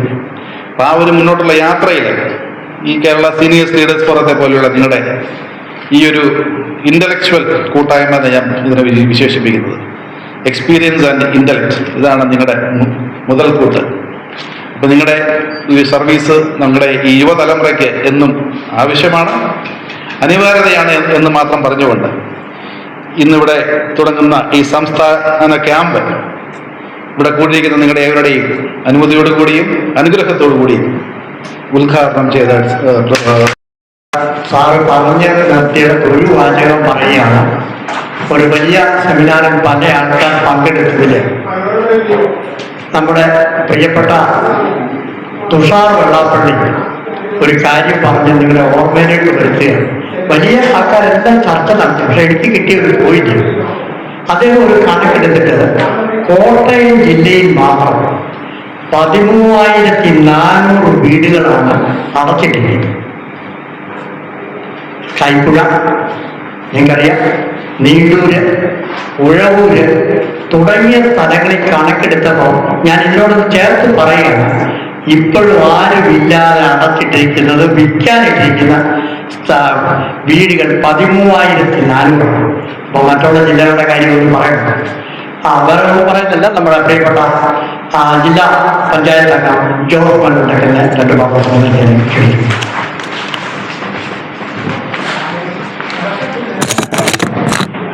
ഈ സമ്മേളനത്തിന്റെ അധ്യക്ഷൻ ബഹുമാനായ കേരള സീനിയർ ലീഡേഴ്സ് ഫോറത്തിന്റെ ബഹുമാനായ പ്രസിഡന്റ്, നമ്മുടെ എല്ലാ പ്രിയങ്കരനായ പ്രിയപ്പെട്ട ശ്രീ ബി രാജീവ് അവറുകൾ, ഈ ക്യാമ്പിന്റെ ഉദ്ഘാടന കർമ്മം നിർവഹിച്ച കേരള രാഷ്ട്രീയത്തിലേക്ക് ഉദിച്ചുയർന്നു നിൽക്കുന്ന ഉദയസൂര്യൻ, ബഹുമാനായ ഗവൺമെന്റ് ചീഫ് വിപ്പ് തൊടുപുഴയുടെ പുതിയ MLA പ്രിയങ്കരനായ ശ്രീ അബു ജോൺ ജോസഫ്, ബഹുമാനായ റബ്ബർ ബോർഡ് ചെയർമാൻ, നമ്മുടെ നാട്ടുകാരനും നമ്മുടെ എല്ലാ പ്രിയങ്കരനായ പ്രിയപ്പെട്ട ശ്രീ എൻ ഹരി, എൻ്റെ പ്രിയങ്കരനായ സുഹൃത്ത് മുൻ ചെയർമാൻ, ഓയിൽ പാമ്പിന്റെ മുൻ ചെയർമാൻ, നമ്മുടെ എല്ലാ പ്രിയങ്കരനായ അഡ്വക്കേറ്റ് BV വിനു, പ്രിയപ്പെട്ട ജെയിംസ് സാർ ഉൾപ്പെടെ ബഹുമാനരായ സംഘടനയുടെ ഭാരവാഹികളെ, മാതാപിതാക്കളെ, സഹോദരി സഹോദരന്മാരെ, ഇവിടെ എത്തിച്ചേർന്നിരിക്കുന്ന സമൂഹത്തിന്റെ വിവിധ തലങ്ങളിൽ സേവനം ചെയ്ത് ഒത്തിരിയേറെ പ്രശസ്തി ആർജിച്ചെടുത്തിട്ടുള്ള ബഹുമാനിനെ എല്ലാവർക്കും എൻ്റെ വിനീതമായ കുത്തുകയും കേരള സീനിയർ ലീഡേഴ്സ് ഫോറത്തിന്റെ ആഭിമുഖ്യത്തിലുള്ള ദ്വിദിന ക്യാമ്പ് പരിപാലനമായ ചൈതന്യ പാസ്റ്റർ സെന്ററിൽ ഇന്ന് ആരംഭം കുറിക്കുന്നു എന്നത് കാണുമ്പോൾ വലിയ സന്തോഷമുണ്ട്. സംഘടനയ്ക്ക് നേതൃത്വം കൊടുക്കുന്ന നമ്മുടെ എല്ലാ പ്രിയങ്കരനായ പ്രിയപ്പെട്ട ശ്രീ രാജീവ് ചേട്ടൻ, ഞങ്ങൾക്ക് കോട്ടയം ജില്ലയ്ക്കും ഏറ്റുമാനൂരിലുള്ളവർക്കും എല്ലാം വളരെ പ്രിയപ്പെട്ട ആളാണ്. അദ്ദേഹം ഏത് കാര്യത്തിന് ഇറങ്ങി തിരിച്ചാലും അത് നേടിയെടുക്കാൻ വേണ്ടി അതിനുവേണ്ടി കഠിനാധ്വാനം ചെയ്യുന്ന ഒരു വലിയ മനസ്സിന്റെ ഉടമയാണ്. അദ്ദേഹത്തിന്റെ നല്ല നേതൃത്വത്തിൽ ഈ സംഘടന രൂപം കണ്ട് നന്നായി പ്രവർത്തിച്ചു വരുന്നു എന്നുള്ളത് വളരെ പ്രധാനപ്പെട്ട കാര്യമാണ്. ഈ സംഘടനയ്ക്ക് ഞാൻ എല്ലാ ആശംസകളും നേരുകയാണ്. കേരളത്തിന്റെ ചരിത്രത്തിൽ ആദ്യമായിട്ടാണ് ഒരു വയോജന ക്ഷേമ വകുപ്പ് കേരളത്തിലുണ്ടായി. അതിനുവേണ്ടി പ്രത്യേകമായിട്ടുള്ള ഒരു മേഖല കേരളത്തിൽ ഓപ്പൺ ചെയ്യപ്പെടുകയാണ്. അതിനെ ആസ്പദമാക്കിയിട്ടുള്ള വിവിധങ്ങളായിട്ടുള്ള ചർച്ചകളുമൊക്കെ നിങ്ങൾ ഈ ക്യാമ്പിനോടനുബന്ധമായി സംഘടിപ്പിച്ചിരിക്കുന്നു എന്നത് കാണുമ്പോൾ വലിയ സന്തോഷമുണ്ട്. ഞാൻ കഴിഞ്ഞ 30 വർഷമായിട്ട് ജനപ്രതിനിധിയായിട്ടുള്ള ഒരാളാണ്. ഇവിടെ പ്രിയപ്പെട്ട ശ്രീ അബു ജോൺ ജോസഫ് സൂചിപ്പിച്ചതുപോലെയും പ്രിയപ്പെട്ട രാജീവ് ചേട്ടൻ സൂചിപ്പിച്ചതുപോലെയും ഇന്ന് നമ്മുടെ നാട്ടിൻപുറങ്ങളിൽ ഞങ്ങൾക്ക് കോളേജിൽ പഠിക്കുന്ന കാലഘട്ടത്തിൽ എന്താണ് ഇനി അടുത്ത പരിപാടി എന്ന് ചോദിക്കുമ്പോൾ ആളുകൾ പറയുമായിരുന്നു, വീട്ടിൽ കൃഷി ചെയ്യുക, അല്ലെങ്കിൽ കർഷകനായിട്ട് മാറുക, അല്ലെങ്കിൽ നാട്ടിലെ ബിസിനസ് രംഗത്തേക്ക് കിടക്കുക. 100 പേരിൽ 2 പേര് മാത്രം സ്വപ്നത്തിൽ വെച്ചുകൊള്ളുന്ന കാര്യമായിരുന്നു വിദേശത്ത് പോവുക എന്നുള്ളത്. ഇന്ന് നമുക്കറിയാം, നമ്മുടെ നാട്ടിൽ ചെറുപ്പക്കാരില്ലെന്ന് മാത്രമല്ല, ഏത് കൂട്ടായ്മയിൽ ചെന്നാലും നമ്മൾ കാണുന്നത് 50 വയസ്സ് കഴിഞ്ഞ ഒരു കൂട്ടായ്മ മാത്രമാണ്. നാട്ടിലുള്ള ചെറുപ്പക്കാർക്ക് പോലും നാട്ടിലെ കാര്യങ്ങളിൽ പ്രതിബദ്ധതയില്ലാത്തൊരു കാലഘട്ടമാണ്. ഞങ്ങളൊക്കെ നമ്മൾ ഇവിടെ ഇരിക്കുന്ന ആളുകളെല്ലാം ചെറുപ്പകാലം എടുത്താൽ നമ്മുടെയൊക്കെ വളരെ ചെറുപ്പത്തിൽ തന്നെ നാട്ടിലെ പൊതുരംഗത്തും സാമൂഹ്യ രംഗത്തും നാട്ടിൽ വേദനിക്കുന്നവരോടൊപ്പം ചേർന്ന് നിൽക്കുവാനുള്ള മനസ്സ് പൊതുരംഗത്ത് നിൽക്കുന്ന ആളുകൾക്ക് വളരെ ചെറുപ്പനാളുകൾ മുതൽ അവരുടെ ജീവിത ശൈലിയുടെ ഭാഗമായിട്ട് അവരെ ചേർത്ത് പിടിക്കുന്ന ഒരു സംസ്കാരം നമുക്കുണ്ടായിരുന്നെങ്കിൽ ഇന്ന് കാലമെല്ലാം മാറിക്കഴിഞ്ഞപ്പോൾ നമ്മുടെ നാട്ടിൻപുറങ്ങളിലെല്ലാം ഇന്ന് കാണുന്നത് പ്രായം ചെന്ന ആളുകളാണ്. ഒരു കാലഘട്ടത്തിൽ പ്രായം ചെന്ന ആളുകൾ വീടിന്റെ ഐശ്വര്യമായി കണ്ടുകൊണ്ടിരുന്ന കാലഘട്ടത്തിൽ ഇന്ന് ഞങ്ങൾക്ക് ജനപ്രതിനിധികളായിട്ട് പ്രവർത്തിക്കുമ്പോൾ ഞങ്ങൾക്കറിയാം എത്രയോ വീടുകളിൽ നിന്നാണ് മാതാപിതാക്കളെ അടിച്ചിറക്കി പ്രായം ചെന്ന ആളുകൾ വീട്ടിന്റെ ഐശ്വര്യമായി അവരുടെ സ്ഥാനം പ്രധാന ബാധിക്കലായിരുന്നു. പഴയ കാലഘട്ടത്തിലൊക്കെ കാരണവന്മാര് വീട്ടിൽ വല്യപ്പൻ വീടിന്റെ ഫ്രണ്ടിലിരുന്നാൽ ആ ഫ്രണ്ട് ഡോറിൽ കൂടെ കൊച്ചുമക്കൾ കയറി പോവുകയില്ലായിരുന്നു. കാരണം അപ്പനിരിക്കുന്ന സ്ഥലത്തൂടെ വല്യപ്പനിരിക്കുന്ന സ്ഥലത്തൂടെ കയറി പോകാൻ പോലുമുള്ള ഭയമുണ്ടായിരുന്നു, പേടിയുണ്ടായിരുന്നെങ്കിൽ ഇന്ന് കാലം മാറി. ആ കാലഘട്ടത്തിൽ മാതാപിതാക്കളെ ഭയപ്പെടുന്നവരായിരുന്നു മക്കളെങ്കിൽ ഇന്ന് കാലം മാറി കഴിഞ്ഞപ്പോൾ മക്കളെ ഭയപ്പെടുന്ന മാതാപിതാക്കളാണ് നമ്മുടെ നാട്ടുപുറങ്ങളിലുള്ളത്. പഴയ കാലഘട്ടത്തിൽ എല്ലാവരുടെയും മനസ്സിൽ, ഇവിടെ ഇരിക്കുന്ന ആളുകൾക്ക് ചെറുപ്പമായിരുന്നപ്പോൾ നിങ്ങളുടെ എല്ലാം മനസ്സിൽ, നമ്മുടെ എല്ലാം മനസ്സിൽ മിനിമം 3 ഭയമുണ്ടായിരുന്നു. 1 അപ്പനെ അമ്മയും ഭയം, 2 ദൈവഭയം, 3 അധ്യാപകരെ ഭയം. ഇത് 3 ഉണ്ടായിരുന്നെങ്കിൽ ഇന്ന് ഞങ്ങളൊക്കെ പല സ്കൂളുകളിൽ പോകുമ്പോൾ അധ്യാപകർക്ക് വിദ്യാർത്ഥികളെ ഭയമാണ്, അധ്യാപകർ വിദ്യാർത്ഥികളെ ഭയപ്പെടുന്നു, മാതാപിതാക്കൾ മക്കളെ ഭയപ്പെടുന്നു. ദൈവവിചാരമില്ലാത്തവരായിട്ട് നമ്മുടെ പുതിയ തലമുറ മാറിക്കൊണ്ടിരിക്കുമ്പോൾ ഇന്ന് ഇവിടെ ഇരിക്കുന്ന ആളുകൾക്ക് ജീവിതത്തിൽ എവിടെയെങ്കിലും വിജയിക്കുകയും പ്രവർത്തിക്കുകയും ഒക്കെ ചെയ്തിട്ടുണ്ടെങ്കിൽ ഈ 3 ഗുണങ്ങൾ ജീവിതത്തിൽ ചേർത്ത് പിടിച്ചുകൊണ്ടാണ് എന്നതിനകത്ത് സംശയമില്ല. അപ്പൊ അങ്ങനെയുള്ള ഈ കാലഘട്ടത്തിൽ വയോജനങ്ങളെ സംബന്ധിച്ചിടത്തോളം ഇന്ന് അവർക്ക് വലിയ പ്രസക്തിയുള്ള അവരുടെ കൂട്ടായ്മകൾ നാട്ടിൻപുറങ്ങളിലെല്ലാം ആവശ്യമാണ്. മക്കളെല്ലാം നാട് വിട്ടു പോയി കഴിയുമ്പോൾ നമ്മുടെ നാട്ടിൻപുറങ്ങളിലൊക്കെ പല സ്ഥലങ്ങളിൽ കൂടെ അവർ തന്നെ സ്വയം കൂട്ടായ്മ ഉണ്ടാകുന്നു. പകൽ വീട് പോലെയുള്ള സംവിധാനങ്ങൾ പഞ്ചായത്തുകളുടേതായിട്ട് പല സ്ഥലങ്ങളിലുണ്ട്. ചില സ്ഥലങ്ങളിൽ പകൽ വീടിന്റെ പേരിൽ കെട്ടിടം ഉണ്ടാക്കിയിട്ട് അവിടെ അംഗൻവാടികൾ പ്രവർത്തിക്കുന്നുണ്ട്. പകൽ വീട് പോലെ കെട്ടിടം പണിതിട്ട് ഓഡിറ്റോറിയമായിട്ട് ഉപയോഗിക്കുന്നുണ്ട്. പക്ഷെ യഥാർത്ഥത്തിൽ പകൽ വീടുകൾ നിർമ്മിച്ചുകൊണ്ട് പ്രായം തന്നെ ആളുകൾക്ക് കൂടുവാനും കൂട്ടിച്ചേരുവാനും അവരുടേതായിട്ടുള്ള ഒത്തിരി ആഘോഷങ്ങൾ, ബർത്ത്ഡേയും അവരുടേതായിട്ടുള്ള ആഘോഷങ്ങൾ, വിവാഹ വാർഷികങ്ങളും ഒക്കെ ആഘോഷിക്കാനുള്ള വേദികളും നമ്മുടെ നാട്ടിൻപുറങ്ങളിലുണ്ട്. ഇവയെല്ലാം പുറത്തിറക്കിക്കൊണ്ടുള്ള നല്ല ഒരു പ്രോഗ്രാം വയോജന ഫോറത്തിന്റെ ആഭിമുഖ്യത്തിൽ ഗവൺമെന്റ് തലത്തിൽ ആവിഷ്കരിക്കുന്നത് നമുക്ക് കാണുവാനിടവരട്ടെ എന്ന് പ്രത്യേകമായിട്ട് പ്രാർത്ഥിക്കുകയാണ്. നമ്മുടെ വയോജനങ്ങളിൽ രണ്ട് വിഭാഗപ്പെട്ട ആളുകളുണ്ടല്ലോ. ഒന്ന് പണമുണ്ട്, പക്ഷേ മക്കൾ സ്ഥലത്തില്ല. രണ്ടാമതൊരു വലിയ വിഭാഗമുണ്ട്, പണവുമില്ല, മറ്റ് സാഹചര്യങ്ങളും ഇല്ലാത്ത ഒത്തിരിയേറെ ആളുകൾ നമ്മുടെ നാട്ടുപുറങ്ങളിലുണ്ട്.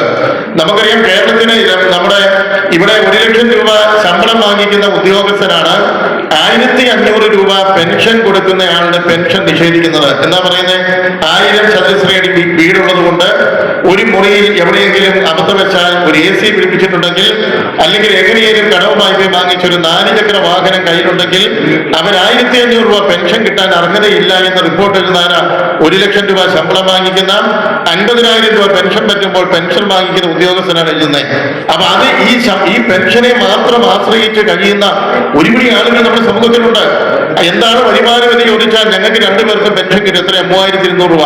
അത് മാത്രം ആശ്രയിച്ച് ജീവിക്കുന്ന ആയിരക്കണക്കിന് ആളുകളെയും നമ്മുടെ നാട്ടിൻപുറങ്ങളിൽ നമുക്ക് കാണുവാനായിട്ട് സാധിക്കും. അപ്പൊ അവരെയൊക്കെ സമൂഹത്തിന്റെ മുഖ്യധാരയിലേക്ക് കൊണ്ടുവരുവാൻ വേണ്ടി അവർക്ക് ആവശ്യമായിട്ടുള്ള പരിരക്ഷ ഉറപ്പുവരുത്തുന്ന ചർച്ചകളും ചിന്തകളും കൂടെ ഇവിടെ ഇരിക്കുന്ന നിങ്ങളൊന്നും അങ്ങനെയുള്ള ആളുകളല്ലാത്തതുകൊണ്ട് അവരെയും കൂടെ നിങ്ങളുടെ ചർച്ചകളിൽ ഉൾപ്പെടുത്തുകയും കൊണ്ടുപോവാൻ, അവരെയും കൂടെ സമൂഹത്തിന്റെ മുഖ്യധാരയിലേക്ക് കൊണ്ടുവരുവാൻ, സങ്കടം അനുഭവിക്കുന്ന, വേദന അനുഭവിക്കുന്ന മാതാപിതാക്കളെ ചേർത്ത് പിടിക്കുവാൻ, മക്കൾ നഷ്ടപ്പെട്ടവരാകാം, മക്കൾ ഇല്ലാത്തവരാകാം, മക്കളുടെ പരിരക്ഷ കിട്ടുന്നില്ലാത്തവരാകാം, മക്കളെ പൊന്നുപോലെ സ്നേഹിച്ചിട്ട് അവസാനം മക്കൾ കൈയൊഴിഞ്ഞു പോയിട്ടുള്ള മാനസികാവസ്ഥയിൽ ഒരു വീടിന്റെ 4 ചുവരുകൾക്കുള്ളിൽ മാത്രം ഒതുങ്ങപ്പെട്ട് ജീവിക്കുന്ന വാർദ്ധക്യത്തിന്റെ ആ വേദനകളിലൂടെ കടന്നു പോകുന്ന 10,000-ങ്ങളും നമ്മുടെ ജില്ലയിലും നമ്മുടെ സംസ്ഥാനത്തുമുണ്ട് എന്നുള്ളതും സങ്കടകരമായിട്ടുള്ള കാര്യമാണ്. അപ്പൊ ഇവരെല്ലാം കോർത്തിണക്കുന്ന, ചേർത്ത് പിടിക്കുന്ന, നല്ല ചർച്ചകൾ നടത്തി, നല്ല തീരുമാനങ്ങൾ എടുത്ത് നിങ്ങളുടെ ഈ തീരുമാനം, നിങ്ങളുടെ ചർച്ചകളും കേരളത്തിലെ വിവിധ ജില്ലകളിൽ നിന്നുള്ള അതിപ്രഗത്ഭരായിട്ടുള്ള ആളുകളുടെ കൂട്ടായ്മ എന്ന നിലയ്ക്ക് നല്ല ചർച്ചകൾ ഉണ്ടാകട്ടെ. അതിനോട് ഉയർത്തിയിരുന്ന ആശയങ്ങൾ കേരളത്തിൽ പുതുതായി രൂപം കൊള്ളുന്ന വയോജന വകുപ്പിന്റെ ആഭിമുഖ്യത്തിൽ നടത്തപ്പെടുന്ന വയോജന ക്ഷേമത്തിന് വേണ്ടിയിട്ടുള്ള വൈവിധ്യമാർന്ന പ്രവർത്തനങ്ങൾക്ക് രൂപരേഖ തയ്യാറാക്കുന്ന ഒരു പ്രോഗ്രാമായി നിങ്ങൾ ഈ ക്യാമ്പ് മാറട്ടെ എന്ന് ആത്മാർത്ഥമായി പ്രാർത്ഥിച്ചുകൊണ്ട് എല്ലാ ആശംസകളും ഈ ക്യാമ്പിന് വളരെ സ്നേഹപൂർവ്വം നേർന്നുകൊണ്ട് എന്റെ വാക്കുകൾ ഞാൻ ഉപസംഹരിക്കുന്നു. നന്ദി, നമസ്കാരം. ഈ യോഗത്തിന് ആശംസ അർപ്പിച്ചുകൊണ്ട് സംസാരിക്കുവാൻ റബ്ബർ ബോർഡിന്റെ പുതിയ ചെയർമാനായി ചാർജ് എടുത്ത് ഏതാനും ദിവസമായുള്ളൂ എൻ ഹരി. അദ്ദേഹം നമ്മുടെ നാട്ടുകാരനാണ്, പള്ളിക്കത്തോടുകാരനാണ്. അദ്ദേഹം BJPയുടെ ആലപ്പുഴ ജില്ലയിലെ വളർച്ചയ്ക്ക് വലിയ സംഭാവന നൽകിയിട്ടുള്ള ആളാണ്, കോട്ടയം ജില്ലയിൽ. അദ്ദേഹം കോട്ടയത്ത് ചാർജ് എടുത്തപ്പോൾ തന്നെ ഞങ്ങൾ പോയി കാണുകയും അദ്ദേഹത്തിന് വേണ്ട എല്ലാ മംഗളങ്ങളും നേരുകയും ചെയ്തു. അദ്ദേഹത്തെ ഈ യോഗത്തിന്, ഈ ക്യാമ്പിന് ആശംസ അർപ്പിക്കുവാനായി ക്ഷണിച്ചു.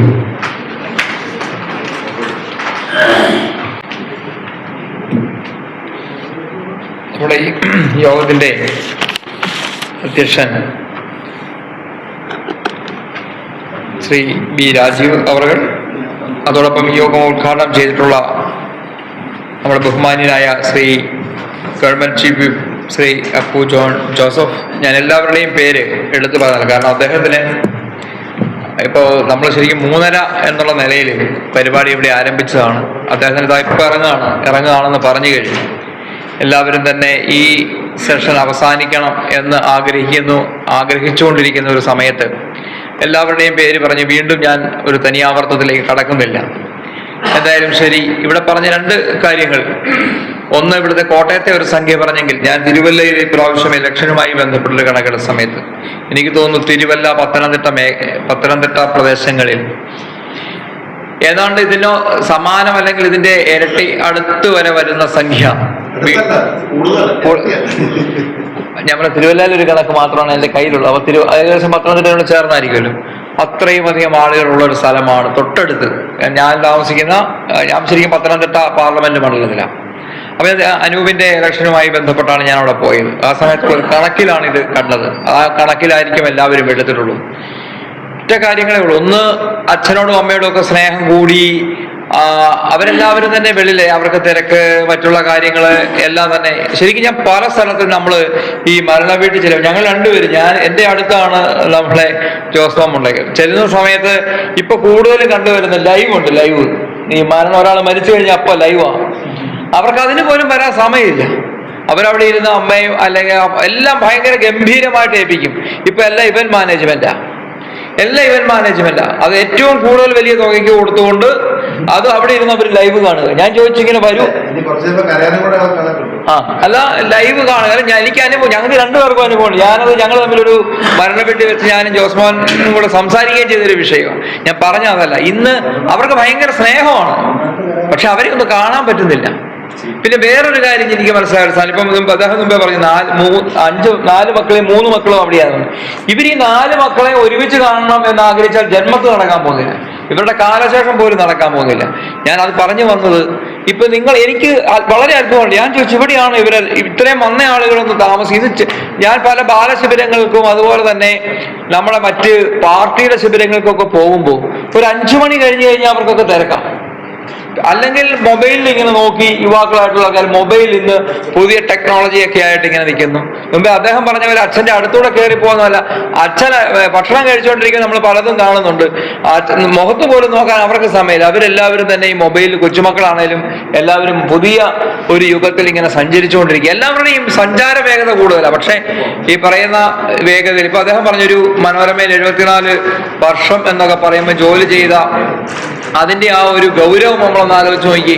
അപ്പൊ അത്ര തരത്തില് നമ്മൾ എത്രയോ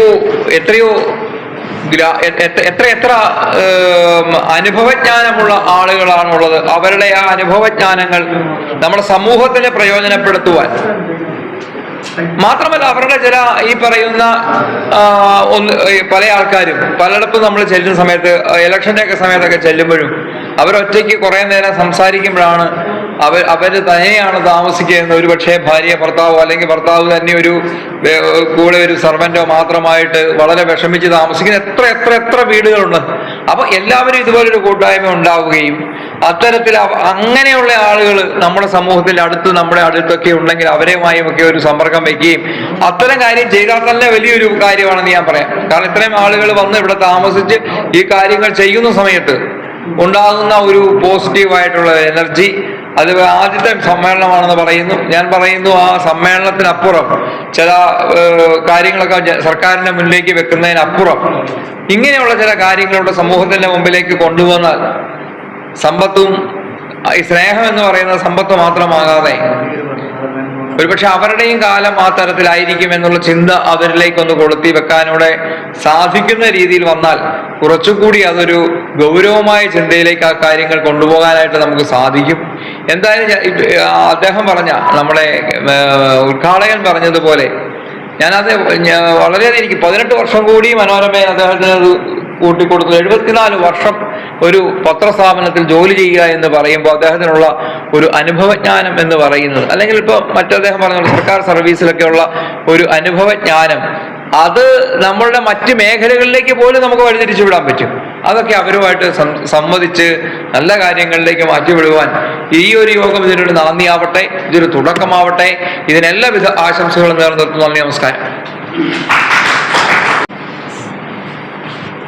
ആശംസകൾ നേരുവാൻ CPIയുടെ ജില്ലാ സെക്രട്ടറി ആയിരുന്നു. നിങ്ങൾക്കെല്ലാം അറിയാം, കഴിഞ്ഞ ടൈമിൽ ഓയിൽ പാർക്ക് ഇന്ത്യയുടെ ചെയർമാനായിരുന്നു. ഇന്ന് സാമൂഹ്യ രംഗത്ത്, സോഷ്യൽ രംഗത്ത്, അതുപോലെ തന്നെ ലൈബ്രറി പ്രസ്ഥാനത്തിലൊക്കെ വളരെ ഒരു മുന്നേറ്റം നടത്തുവാൻ ബിജെപിയിലൂടെ കഴിഞ്ഞിട്ടുണ്ട്. കോട്ടയത്ത് നിങ്ങൾക്ക് KPM കൾച്ചറൽ സൊസൈറ്റി എത്രയെത്ര നാടകങ്ങൾ, എത്രയോ ലതാ മങ്കേഷ്കറുടെ ഉൾപ്പെടെയുള്ള പരിപാടികൾ, അതായത് KPACയുടെ തന്നെ നാടകം 5 എണ്ണം സൗജന്യമായിട്ട് കാണിച്ച ഒരു മകൻ വ്യക്തിയാണ് ബിജു. ആ ബിജുവിനെ ആദരവോടെ കോട്ടയം ജില്ലയുടെ ഒരു സമ്പത്തായിട്ട് ഞാൻ കാണുന്നു. ബിജുവിനെ ആദരവോട് ഈ യോഗത്തിലേക്ക് ആശംസ അർപ്പിക്കുവാനായി ക്ഷണിച്ചു. പ്രിയപ്പെട്ട യോഗത്തിൻ്റെ അധ്യക്ഷൻ, സീനിയർ ലീഡേഴ്സ് ഫോറത്തിൻ്റെ സംസ്ഥാന പ്രസിഡന്റ്, എൻ്റെ പ്രിയപ്പെട്ട സുഹൃത്ത് ശ്രീ രാജീവ്, വേദിയിലുള്ള മറ്റ് വിശിഷ്ട വ്യക്തികളെ, വേദി മാത്രമല്ല സദസ്സും വേദി പോലെ അന്നസമ്പന്നമായ സദസ്സും, ബഹുമാന്യരെ, പ്രിയപ്പെട്ട സുഹൃത്തുക്കളെ, ഇവിടെ സൂചിപ്പിച്ചതുപോലെ രാജീവ് 2 ദിവസത്തെ ക്യാമ്പിൻ്റെ മുഖ്യ ഒരു തീമായിട്ട് പറഞ്ഞത് വയോജനങ്ങളുടെ കാര്യം തന്നെയാണ്. പക്ഷെ എനിക്ക് തോന്നുന്നു ഇതിൽ വയോജനങ്ങൾ മാത്രമല്ല. ഇപ്പം ഞാൻ നമ്മുടെ ഒരു സജീവ പ്രവർത്തകനാണ് മാത്യു മൈക്കിളൊക്കെ വളരെ ചെറുപ്പമാണ്. ഇതിൻ്റെ സംസ്ഥാന എക്സിക്യൂട്ടീവാണ്. ധാരാളം പേര്. അപ്പോൾ വയോജനങ്ങൾ മാത്രമല്ല, ചെറുപ്പക്കാരെയും നമ്മുടെ സംഘടനയിൽ നിങ്ങൾ സംഘാടന പ്രവർത്തനത്തിൽ കൂട്ടിയോജിപ്പിച്ചുകൊണ്ട് പോകുന്നു എന്ന് നമ്മൾ കാണുക. ഇപ്പോൾ 55 വയസ്സെന്നൊക്കെ പറഞ്ഞാൽ റിട്ടയർമെന്റ് 55 വയസ്സല്ല 56 വയസ്സിലൊക്കെ ആകുമെന്ന് പറഞ്ഞാൽ വളരെ ചെറുപ്രായത്തിൽ തന്നെ റിട്ടയർ ചെയ്യുക. നല്ല ആരോഗ്യത്തോടുകൂടി, നല്ല എക്സ്പീരിയൻസോടുകൂടി, അല്ലെങ്കിൽ നല്ല എക്സ്പെർട്ടൈസോടുകൂടി പൊതുസമൂഹത്തിൽ ഇറങ്ങാൻ പറ്റുന്ന അവസരം. സുപ്രീം കോടതി ജഡ്ജി റിട്ടയർ ചെയ്യുന്ന 65 വയസ്സിലാണ്. ഇന്ത്യയിലെ ഏറ്റവും പരമോന്നതമായ കോടതിയാണ് സുപ്രീം കോടതി. അവരാണ് മിക്കവാറും കാര്യങ്ങളിൽ അവസാന തീരുമാനമെടുക്കുന്നത്. അവർക്ക് 65 വയസ്സ് വരെ ആകാം. അതിൻ്റെ അർത്ഥം എന്താ? ഈ 65 വയസ്സിൽ നല്ല ഒന്നാന്തരമായി നമ്മുടെ തലച്ചോറ് വർക്ക് ചെയ്യുന്നു എന്നല്ലേ. അപ്പൊ അതുകൊണ്ട് 55 60 വയസ്സിൽ നമ്മൾ സർവീസിൽ നിന്നോ ജോലിയിൽ നിന്നോ പിരിഞ്ഞാലും നമുക്ക് ഒരുപാട് കാര്യങ്ങൾ സമൂഹത്തിൽ ചെയ്യാൻ കഴിയും. ഞാനിവിടെ സൂചിപ്പിച്ച വയോജനങ്ങളുടെ വിഷയങ്ങൾ നമ്മുടെ വിഷയങ്ങൾ മാത്രം ഒതുങ്ങി നിൽക്കാൻ നിങ്ങൾ ശ്രമിക്കുന്നതിനേക്കാൾ ഉപരി നാടിലെ ജനങ്ങൾക്ക് വേണ്ടി ഒത്തിരി കാര്യം ചെയ്യാം. ഇപ്പം നമുക്ക് ചെറുപ്പക്കാരെ ആരും കിട്ടുന്നില്ല ഈ പരിപാടിക്കൊന്നും. ഇവിടെ സൂചിപ്പിച്ചതുപോലെ അവരെല്ലാം മിക്കവാറും വിദേശത്താണ്. ഇപ്പൊ പ്രവാസി ഫെഡറേഷന്റെ നേതാക്കന്മാർ കൂടി ഇരിപ്പുണ്ട്. പ്രവാസി ഫെഡറേഷന്റെ അവരിങ്ങോട്ട് വരുന്നില്ല. പണ്ടൊക്കെ അറബി നാടുകളിലൊക്കെ പോയാൽ അവരെല്ലാം തിരിച്ചു വരുമായിരുന്നു. ഇപ്പൊ അമേരിക്ക, കാനഡ തുടങ്ങിയ രാജ്യങ്ങളിലൊക്കെ പോയി ആളിങ്ങനെ വരുന്നില്ല. അവരവിടെ തന്നെ താമസിക്കുന്നു. രക്ഷകർത്താക്കളെ കഴിയുമെങ്കിൽ അങ്ങോട്ട് കൊണ്ടുപോകുന്നു, എല്ലാവരും ഇവിടെ ഒറ്റയ്ക്ക് കൂടുന്ന സാഹചര്യം ഉണ്ടാകും. ഞാൻ പറഞ്ഞത് അത് മാത്രം നമ്മൾ ചർച്ച ചെയ്ത് അതൊരു മുഖ്യ അജണ്ടയായി നാളെ നിങ്ങൾ ചർച്ച ചെയ്യപ്പെടുന്നു എന്നുള്ളത് നല്ലത് തന്നെ. എന്നാൽ പൊതുസമൂഹത്തിൽ നമ്മുടെ ഇടപെടൽ എന്തെല്ലാം ചെയ്യാൻ കഴിയും? ഇപ്പൊ ഇവിടെ രാജീവ് സൂചിപ്പിച്ചു, രാജീവ് ഒരു ബഹുമുഖ പ്രതിഭയാണെന്നുണ്ട്. വയോജനങ്ങളുടെ കാര്യം മാത്രമല്ല, PN പണിക്കർ സ്മാരക ട്രസ്റ്റിന്റെ അല്ലെങ്കിൽ അതിൻ്റെ ജില്ലയിലെ തന്നെ ഏറ്റവും പ്രധാനപ്പെട്ട നേതാവാണ്, സംസ്ഥാനത്തെ നേതാവാണ്. ധാരാളം ഏറ്റുമാനൂരിൻ്റെയും നമ്മുടെ നാടിൻ്റെയും വികസന പ്രശ്നങ്ങൾ ധാരാളം ഇടപെടാൻ കഴിയുന്നുണ്ട്. റിട്ടയർ ചെയ്തതിനു ശേഷം ഇതൊക്കെ ചെയ്യുന്നത്. അപ്പോൾ ഒരാള് ഒരു 55-56 വയസ്സ് കഴിഞ്ഞാലും ഒരുപാട് കാര്യങ്ങൾ സമൂഹത്തിന് ചെയ്യാൻ പറ്റും. സാമൂഹിക പ്രതിബദ്ധതയോടുകൂടി ഇടപെടാൻ പറ്റുന്ന ഒരു തലമുറയെ വാർത്തെടുക്കാൻ നിങ്ങൾക്ക് ഒരുപാട് എക്സ്പെർട്ടൈസ് ഉള്ളത് നിങ്ങൾക്ക് അവിടെ ഉപയോഗിക്കാൻ പറ്റും. നമ്മുടെ സമൂഹം ഇന്നിപ്പോ പറഞ്ഞല്ലോ വ്യാജമദ്യത്തിന്റെ കേന്ദ്രമാകുന്നു. MDMA പോലുള്ള ഏറ്റവും വില കൂടിയ കോടികൾ വില വരുന്ന MDMA ഇവിടെ നമ്മുടെ നാട്ടിലേക്ക് കൊണ്ടുവരിക. കോട്ടയം ഒരുപക്ഷെ സാക്ഷര ജില്ലയും സാക്ഷര നഗരി കോട്ടയം മുനിസിപ്പാലിറ്റി ഒക്കെ പറയുമ്പോഴും നമ്മളെപ്പോലും അത്ഭുതപ്പെടുത്തുന്ന രീതിയിൽ ചെറുപ്പക്കാർ അല്ലെങ്കിൽ കുട്ടികൾ ഉൾപ്പെടെ വഴിതെറ്റിപ്പോകുന്ന സാഹചര്യമുണ്ട്. നമ്മുടെ സമൂഹത്തിൽ അവർക്ക് വേണ്ടി ഇടപെടാനുള്ള കരുത്ത് ഇതുപോലുള്ള സീനിയർ ലീഡേഴ്സ് ഫോറത്തിൻ്റെ പ്രവർത്തകർക്ക് ഉണ്ടാകണമെന്നുള്ള നേർവഴിക്ക് പൊതുസമൂഹത്തിനെ കൊണ്ടുപോകാൻ, പുതിയ തലമുറയെ കൊണ്ടുവരാൻ, പുതിയ ചെറുപ്പക്കാരെ കൊണ്ടുപോകുവാൻ, പുതിയ സമൂഹത്തെ കൊണ്ടുവരാനുള്ള ഇടപെടൽ നടത്താൻ നമ്മൾക്ക് കഴിയും. അത് ധാരാളമായ സാംസ്കാരിക ഇടപെടൽ നമ്മൾ പ്രസംഗിച്ചുകൊണ്ടൊന്നും ആരും മാറുകയില്ല. സാംസ്കാരിക ഇടപെടൽ കൊണ്ട് കഴിയും. ഇവിടെ സൂചിപ്പിച്ചതുപോലെ കലാപരമായ ഒരുപാട് ഇടപെടൽ. ഇപ്പം നമുക്ക് KPSC എന്ന് പറയുന്ന നാടക സംഘം, അവരുടെ ഒരു നാടകം, നിങ്ങൾ എന്നെ കമ്മ്യൂണിസ്റ്റ് ആക്കിയെന്ന നാടകം കേരള സമൂഹത്തിലുണ്ടാക്കിയ മാറ്റം എത്ര വലുതായിരുന്നു. ഒരു കാലഘട്ടത്തിന്റെ ജനങ്ങളെ ആകെ ചിന്തിപ്പിക്കാൻ, ഒരു പൊതുസമൂഹത്തെ കേരളത്തിൽ മാറ്റിയെടുക്കാൻ നിങ്ങൾ എന്നെ കമ്മ്യൂണിസ്റ്റ് ആക്കിയും പാട്ടവാക്കിയും തുടങ്ങിയ നാടകങ്ങളുണ്ടായ ഇടപെടൽ നമ്മുടെ മനസ്സിലുണ്ടാകണം. അവ നാടകമാകാം, പുതിയ കാലഘട്ടത്തിലെ സ്പോർട്സ് ആകാം, പുതിയ സാംസ്കാരിക ഇടപെടലാകാം. ആ ഇടപെടൽ കൂടി പുതിയ സമൂഹത്തെ മാറ്റിയെടുക്കാൻ വേണ്ടിയുള്ള നല്ല ഒരു ഇനീഷ്യേറ്റീവ് സീനിയർ ലീഡേഴ്സ് ഫോറത്തിൻ്റെ ഭാഗത്തുനിന്നും ഉണ്ടാകണം എന്നൊരാഗ്രഹമാണ് എനിക്കിവിടെ സൂചിപ്പിക്കാനുള്ളത്.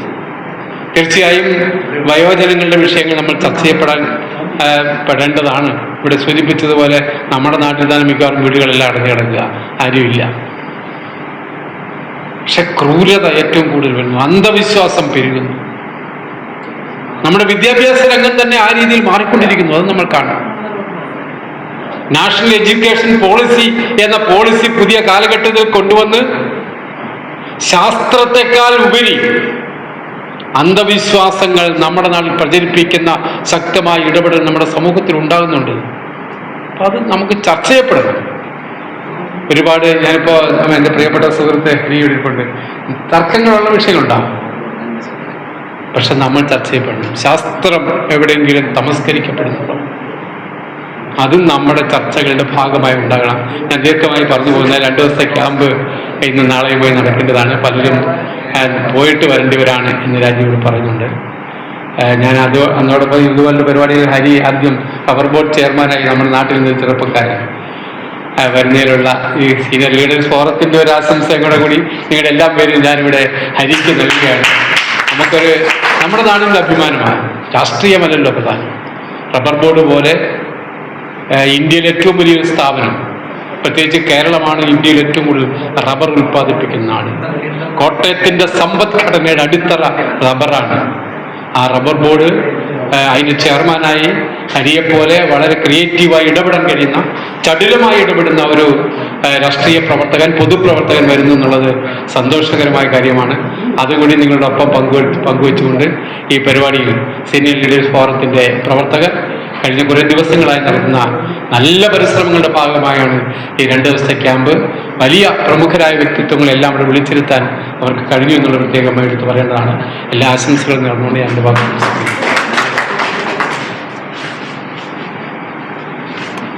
നമ്മുടെ ഈ സെക്ഷൻ അവസാനിക്കുകയാണ്. ഒരു കാര്യം മാത്രം പറഞ്ഞിട്ട് നിർത്താം. ഇത് കഴിഞ്ഞ ക്യാമ്പ് ഫയറാണ്.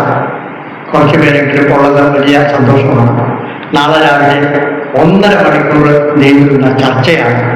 അതിനുശേഷം പ്രിയപ്പെട്ട രമേശ് ചെന്നിത്തല, തിരുവഞ്ചൂർ രാധാകൃഷ്ണൻ, മോഹൻസ്, നാട്ടകം സുരേഷ്, പഴകുളം മധു, അങ്ങനെ എംഎൽഎമാരുടെ ഒരു നിരത്തിന്. അത് കഴിഞ്ഞ് വൈകുന്നേരം ചേരുന്ന സാംസ്കാരിക സമ്മേളനം ചാണ്ടികൊണ്ട് ഉദ്ഘാടനം ചെയ്യും. നമ്മുടെ സാംസ്കാരിക വേദിയുടെ ഒരു നിറപ്പുകൊണ്ടാകുന്ന ഒരു സാംസ്കാരിക വേദിയാണ്. നിങ്ങളതൊന്ന് വായിച്ചു നോക്കിയാൽ എല്ലാവരും അതിനകത്തുണ്ട്. സാംസ്കാരിക രംഗത്തുള്ളവർ അതുകൂടെ കൂടിയിട്ടേ എല്ലാവരും പോകാം. അതായത് നമ്മുടെ ചലച്ചിത്ര അക്കാദമിയുടെ ചെയർമാനായ പ്രദീപ് കുമാറാണ് അതിൻ്റെ അധ്യക്ഷൻ. അപ്പോൾ അതുവരെ നിങ്ങൾ എല്ലാവരും നമ്മളോട് കൂടി നിൽക്കണം, എല്ലാ പരിപാടിക്കും സഹകരിക്കണം എന്ന് മാത്രം പറയുന്നു. ഈ യോഗത്തിന് നന്ദി പറയുവാൻ ഞങ്ങളുടെ സീനിയർ ലീഡേഴ്സ് ഫോറത്തിൻ്റെ എക്സിക്യൂട്ടീവ് അംഗങ്ങളായ മാത്യു മൈക്കിളിനെ കന്നഡക്കാരനാണ് മാത്യു മൈക്കിൾ കന്നഡ ക്ഷണിച്ചു. ഈ യോഗത്തിൻ്റെ അധ്യക്ഷനും നമ്മുടെ സീനിയർ ലീഡേഴ്സ് ഫോറത്തിൻ്റെ സംസ്ഥാന പ്രസിഡന്റുമായുള്ള രാജീവേട്ട, ഇവിടെ ഈ ഉദ്ഘാടന സമ്മേളനം ഉദ്ഘാടനം ചെയ്ത ബഹുമാനപ്പെട്ട നമ്മുടെ government chief Appu John Joseph, അതുപോലെ തന്നെ റബ്ബർ ബോർഡിൻ്റെ പുതിയ ചെയർമാൻ എൻ കരി, ഓയിൽ പാമ്പിൻ്റെ മുൻ ചെയർമാനും പബ്ലിക് ലൈബ്രറിയുടെ വൈസ് പ്രസിഡന്റുമായ അഡ്വക്കേറ്റ് വി ബി ബിനു, അതുപോലെ തന്നെ Josemon Mundakkal, advocate D R P Nair,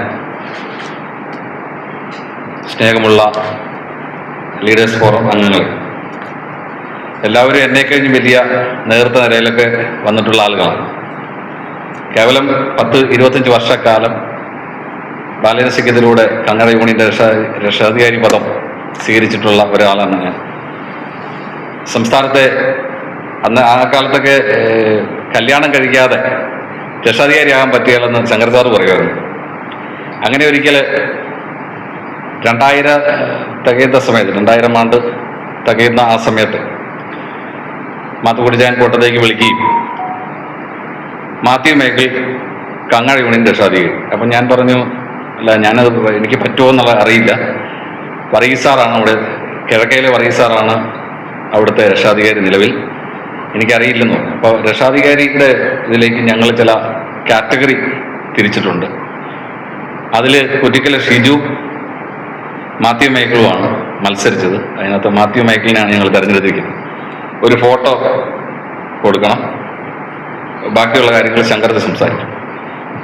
അപ്പോൾ എന്തായാലും ഇത് ഏറ്റെടുക്കുക, ഈ വെല്ലുവിളി ഏറ്റെടുക്കുക എന്നുള്ളതായിരുന്നു. അതിന് മുമ്പ് തന്നെ കങ്ങാട് യൂണിയൻ്റെ സ്വകാര്യ ഫോറം കൺവീനറായിട്ടൊരു 3-4 കൊല്ലം ഇരിക്കാനുള്ള ഭാഗ്യം എനിക്കുണ്ടായി. അതിന് മുമ്പ് കോട്ടയം യൂണിയൻ്റെ ഭാഗവാക്കായിരുന്നു. വളരെ ചെറുപ്പത്തിൽ തന്നെ 12 മൈൽ എന്ന സ്ഥലത്ത്, അതായത് കോട്ടാല 12 മൈലി ഒരു വീട്ടിൽ, എൻ്റെ ഒരു സുഹൃത്തിൻ്റെ വീട്ടിൽ ഒരു 25 പേരെ കൂട്ടി ആദ്യമായിട്ട് യൂണിറ്റ് കൂടുകയും അന്ന് എനിക്ക് വന്ന കേന്ദ്ര സമിതിയുടെ അംഗമായിരുന്ന അവിടുത്തെ തന്നെ കേന്ദ്ര ഓഫീസിൻ്റെ ചാർജ് ഉണ്ടായിരുന്ന കുര്യാക്കസോറുമായിട്ട് ബന്ധപ്പെട്ട് ഒരു ഫോം വാങ്ങിച്ച് അത്രയും പേരെ കൊണ്ട് ഒപ്പിടിച്ച് ഞാൻ തന്നെ അവിടെ സംസാരിക്കുന്നു. അപ്പോൾ ആ സമയത്ത് താഴെ എന്തോ ഒരു പ്രോഗ്രാമിന് നമ്മുടെ ഉമ്മൻചാണ്ടി സാർ പോകുന്നുണ്ട്. ഒരാൾ പറഞ്ഞു, ഇവിടെ എന്തോ കോൺഗ്രസിൻ്റെ പരിപാടി നടക്കുന്നുണ്ട്, അവിടെയോട്ട് പോവുകയാണ്, ചുമ്മാ അത് ചോദിച്ചു നോക്കാൻ പറഞ്ഞു. അപ്പം ഞാൻ ഒരാളോട് ചോദിച്ചു, ഉമ്മൻചാണ്ടി സാറിനെ ബന്ധപ്പെടാൻ വേറെ വല്ല വളഞ്ഞ വഴി വല്ലതും ഉണ്ടോ എന്ന് ചോദിച്ചു. ആ വളഞ്ഞ വഴി നമുക്ക് വഴി നിന്ന് കൈ നീട്ടാന്ന് പറഞ്ഞു. ഞങ്ങൾ ആ പരിപാടി നടക്കുന്നതിൻ്റെ തൊട്ടടുത്ത് തന്നെ കൈ നീട്ടി കാർ അവിടെ നിർത്തി, അംബാസഡർ കാർ ഉള്ള നിർത്തി എന്നെ പരിപാടി ചെയ്തു ബാലൻസ് ചെയ്യും. ഞാനൊരു കാര്യം ചെയ്തു, തിരിച്ച് അവിടെ ഈ കോൺഗ്രസ്സുകാർ തമ്മിലുള്ള ഒരു വിഷയമുണ്ട്, അത് തീർത്ത് വെച്ച് തിരിച്ചു വരുമ്പോൾ ഇതിനകത്ത് കയറിയേക്കാമെന്ന് പറഞ്ഞു. അങ്ങനെ നമ്മുടെ ഈ ചടങ്ങിൽ പങ്കെടുക്കുകയാണ്. പിന്നെ ഓരോ ചടങ്ങിനും വിവിധ രാഷ്ട്രീയ കക്ഷികളുടെ ആളുകൾ, സാമൂഹിക സാംസ്കാരിക രംഗത്ത് പ്രവർത്തിക്കുന്ന ആളുകൾ എല്ലാവരും വെച്ചാണ് അങ്ങനെ ഒരു സംഘടന ഉണ്ടാക്കി. അവിടെ പെട്ടെന്ന് നമ്മുടെ യൂണിറ്റുകളെല്ലാം വ്യാപിച്ചു, ഒരുപാട് അംഗങ്ങളായി, നിരവധിയായ നേതാക്കന്മാരെ പങ്കെടുപ്പിച്ചു. അതുപോലെ തന്നെ നമുക്ക് ഒരു ക്യാമ്പിൽ പങ്കെടുക്കുമ്പോഴാണ് നമ്മുടെ കാനം രാജേന്ദ്രൻ, അന്തരിച്ച കാനം രാജേന്ദ്രൻ, അദ്ദേഹം കന്നഡ യൂണിയനിൽപ്പെട്ട ആളായിരുന്നു ഒരു ലിസ്റ്റ് മുഖേന കുര്യപ്പ സാറിൻ്റെ അടുത്ത് ഒന്ന് അറിഞ്ഞിട്ട് ഞാൻ വീട്ടിൽ ചെന്ന് കണ്ടു. എന്നോട് പറഞ്ഞു, നമ്മുടെ ക്യാമ്പിന് ഞാൻ വരും, സമയം വെക്കണ്ട, നോട്ടീസിലടിച്ചു, എൻ്റെ പേര് സമയം വെക്കണ്ട, ഞാൻ എത്തിക്കോളാം എന്ന് പറഞ്ഞു. അദ്ദേഹം വന്നത് ധന്യമാണ്. അങ്ങനെ നിരവധിയായ ആളുകളും നിരവധി സംഘടനകളുടെ ആളുകൾ, മതപരമായ ആദരദാസൊക്കെ ബാലൻസിംഗുകാരനാണ്, നിരവധി മതപണ്ഡിതന്മാർ ഈ ബാലൻസിംഗ്, ഇവിടെ ജെയിംസ് ജോസഫ് സാറൊക്കെ ഉണ്ട്, നിരവധിയായ ആളുകളെ കൊണ്ടുവന്ന ഒരു സംഘടനയാണ്. നിരവധി നേതാക്കന്മാർ കൂടിയുണ്ട്, അതിലേക്കൊന്നും കടക്കുന്നില്ല. എന്തായാലും എനിക്ക് വളരെ സന്തോഷമായി, ഇതുപോലെ രാജപേട്ടൻ ഇങ്ങനെ ഒരു സംഘടന രൂപീകരിക്കുകയും അതിന് നേതൃത്വം വഹിക്കുകയും ഇത് ഒരുപാട് ആരോപണങ്ങൾക്ക് വിധേയമായ ആളാണ്. എന്നോടൊരാൾ വിളിച്ചിട്ട് പറഞ്ഞു, പുള്ളിക്ക് പൈസ ഉണ്ടാക്കാൻ വേണ്ടിയിട്ടാണ്. ഞാൻ പറഞ്ഞു, അദ്ദേഹത്തിന് പൈസ ഉണ്ടാക്കേണ്ട കാര്യമില്ല, അതായത് റിട്ടയർ ഉദ്യോഗസ്ഥനാണ്, പെൻഷൻ കിട്ടും, നമ്മുടെ ആരും കൊണ്ട് രക്ഷപ്പെടത്തില്ല. അപ്പം നമ്മൾ വിമർശിക്കുമ്പോൾ അതിൻ്റെ അകത്ത് ആ വിമർശനം ഉൾക്കൊണ്ടുകൊണ്ട് വീണ്ടും സംഘടന ശക്തിപ്പെടുത്തുക, കൂടുതൽ വളരുക, എതിർപ്പുകൾ ഉണ്ടായാലും വളരും പ്രസ്ഥാനങ്ങൾ. അത് പ്രസ്ഥാനത്തിലൊക്കെ കേരള കോൺഗ്രസൊക്കെ വർക്ക് ചെയ്യുന്ന നേതാക്കന്മാരുണ്ട്. എതിർപ്പുകളെ അതിജീവിച്ച ഒരു പാരമ്പര്യമാണ് ഈ ലീഡേഴ്സിനെല്ലാം ഉള്ളത്. ആ ലീഡേഴ്സിൻ്റെ ഈ ക്യാമ്പിൽ കൃതജ്ഞത പറയുക എന്ന ഒരു കർത്തവ്യത്തിലേക്ക് ഞാൻ കിടക്കുകയാണ്. കാരണം കൂടുതലൊന്നും പറയേണ്ട കാര്യമില്ല, എല്ലാവരും വളരെ മനോഹരമായിട്ട് ഉപ്പു സാർ ഇവിടെ സൂചിപ്പിച്ചു. കാർഷിക മേഖലയെക്കുറിച്ചും വയോധികർക്കായിട്ടുള്ള കാര്യങ്ങളെക്കുറിച്ചും ഒക്കെ സംസാരിച്ചു. ഇവിടെ ആദ്യമായി നമുക്ക് ഈ ചടങ്ങ് ധന്യമാക്കിയ ഗവൺമെന്റിന്റെ ചീഫ് വിപ്പ് അബു ജോൺ സാറിന് ഈ സംഘടനയുടെ പേരിൽ കൃതജ്ഞത രേഖപ്പെടുത്തുകയാണ്. കൂടാതെ ഈ ചടങ്ങിൽ അധ്യക്ഷനായിട്ടുള്ള നമ്മുടെ പ്രിയങ്കരനായ രാജീവേട്ടനെ ഈ യോഗത്തിന്റെ പേരിൽ കൃതജ്ഞത അർപ്പിച്ചുകൊള്ളുന്നു. അതുപോലെ തന്നെ ഇത്ര നേരം നമ്മുടെ പരിപാടിയിലൂടെ പങ്കെടുത്തിട്ടുള്ള ബിനുസാറാണ്. ബിനുസാറിനെ പ്രത്യേകിച്ച് പരിചയപ്പെടുത്തേണ്ട കാര്യമില്ല. ഇവിടെ നിന്ന് മാറിയാലും അടുത്ത സ്ഥലത്ത് അതായത് ബിനുസാറിനെ കാണാം. ഏതെങ്കിലും ഒരു പരിപാടി KPL ആയിട്ടും എന്തെങ്കിലും ഒരു പരിപാടിയായിട്ട് സാറ് കോട്ടയം ടൗണിന്റെ സാന്നിധ്യമാണ്. ബിനുസാറിനെ ഈ അവസരത്തിൽ രേഖപ്പെടുത്തുന്നു. അതുപോലെ തന്നെ ഭയങ്കരനായ നമ്മുടെ റബ്ബർ ബോർഡിന്റെ ചെയർമാൻ N ഹരി, അദ്ദേഹത്തെ ഈ അവസരത്തിൽ കൃത്യത രേഖപ്പെടുത്തിക്കൊള്ളുന്നു. കൂടാതെ എനിക്ക് മുമ്പ് ഇവിടെ സ്വാഗതം ആശംസിച്ച അഡ്വക്കേറ്റ് BRB നായർ അവരുകളെയും ഈ അവസരത്തിൽ കൃത്യത രേഖപ്പെടുന്നു. കൂടാതെ ഈ പരിപാടി ഇത്രയും ധന്യമാക്കിയ ലീഡേഴ്സ് ഫോറത്തിന്റെ മുഴുവൻ അംഗങ്ങളെയും കൃത്യത അർപ്പിച്ചുകൊണ്ട് ഞാൻ അവസാനിപ്പിക്കുന്നു. ജയ് ഭാരത്.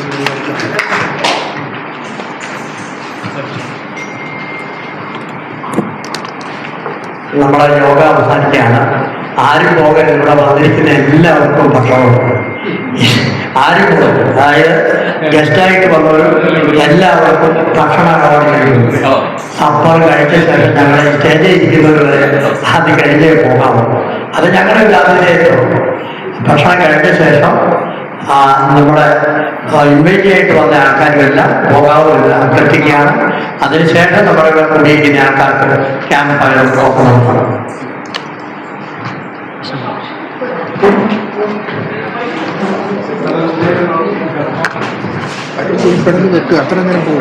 നടക്ക് എത്രയും പേരല്ലേ ഉള്ളൂ അവിടെ. ഹലോ, നമ്മുടെ പരിചയപ്പെടുത്തൽ എന്താന്ന് വെച്ചാൽ നാളെ രാവിലെ ഇഷ്ടം പോലെ സമയമുണ്ട്. നമുക്ക് ഇപ്പൊ പോയാല് നാളെ രാവിലെ വീട്ടിൽ വന്ന് സർവീത ചർവണമോ. അതുകൊണ്ടാണ് ഞാൻ വളരെ കുറച്ച് പേരേ ഉള്ളൂ.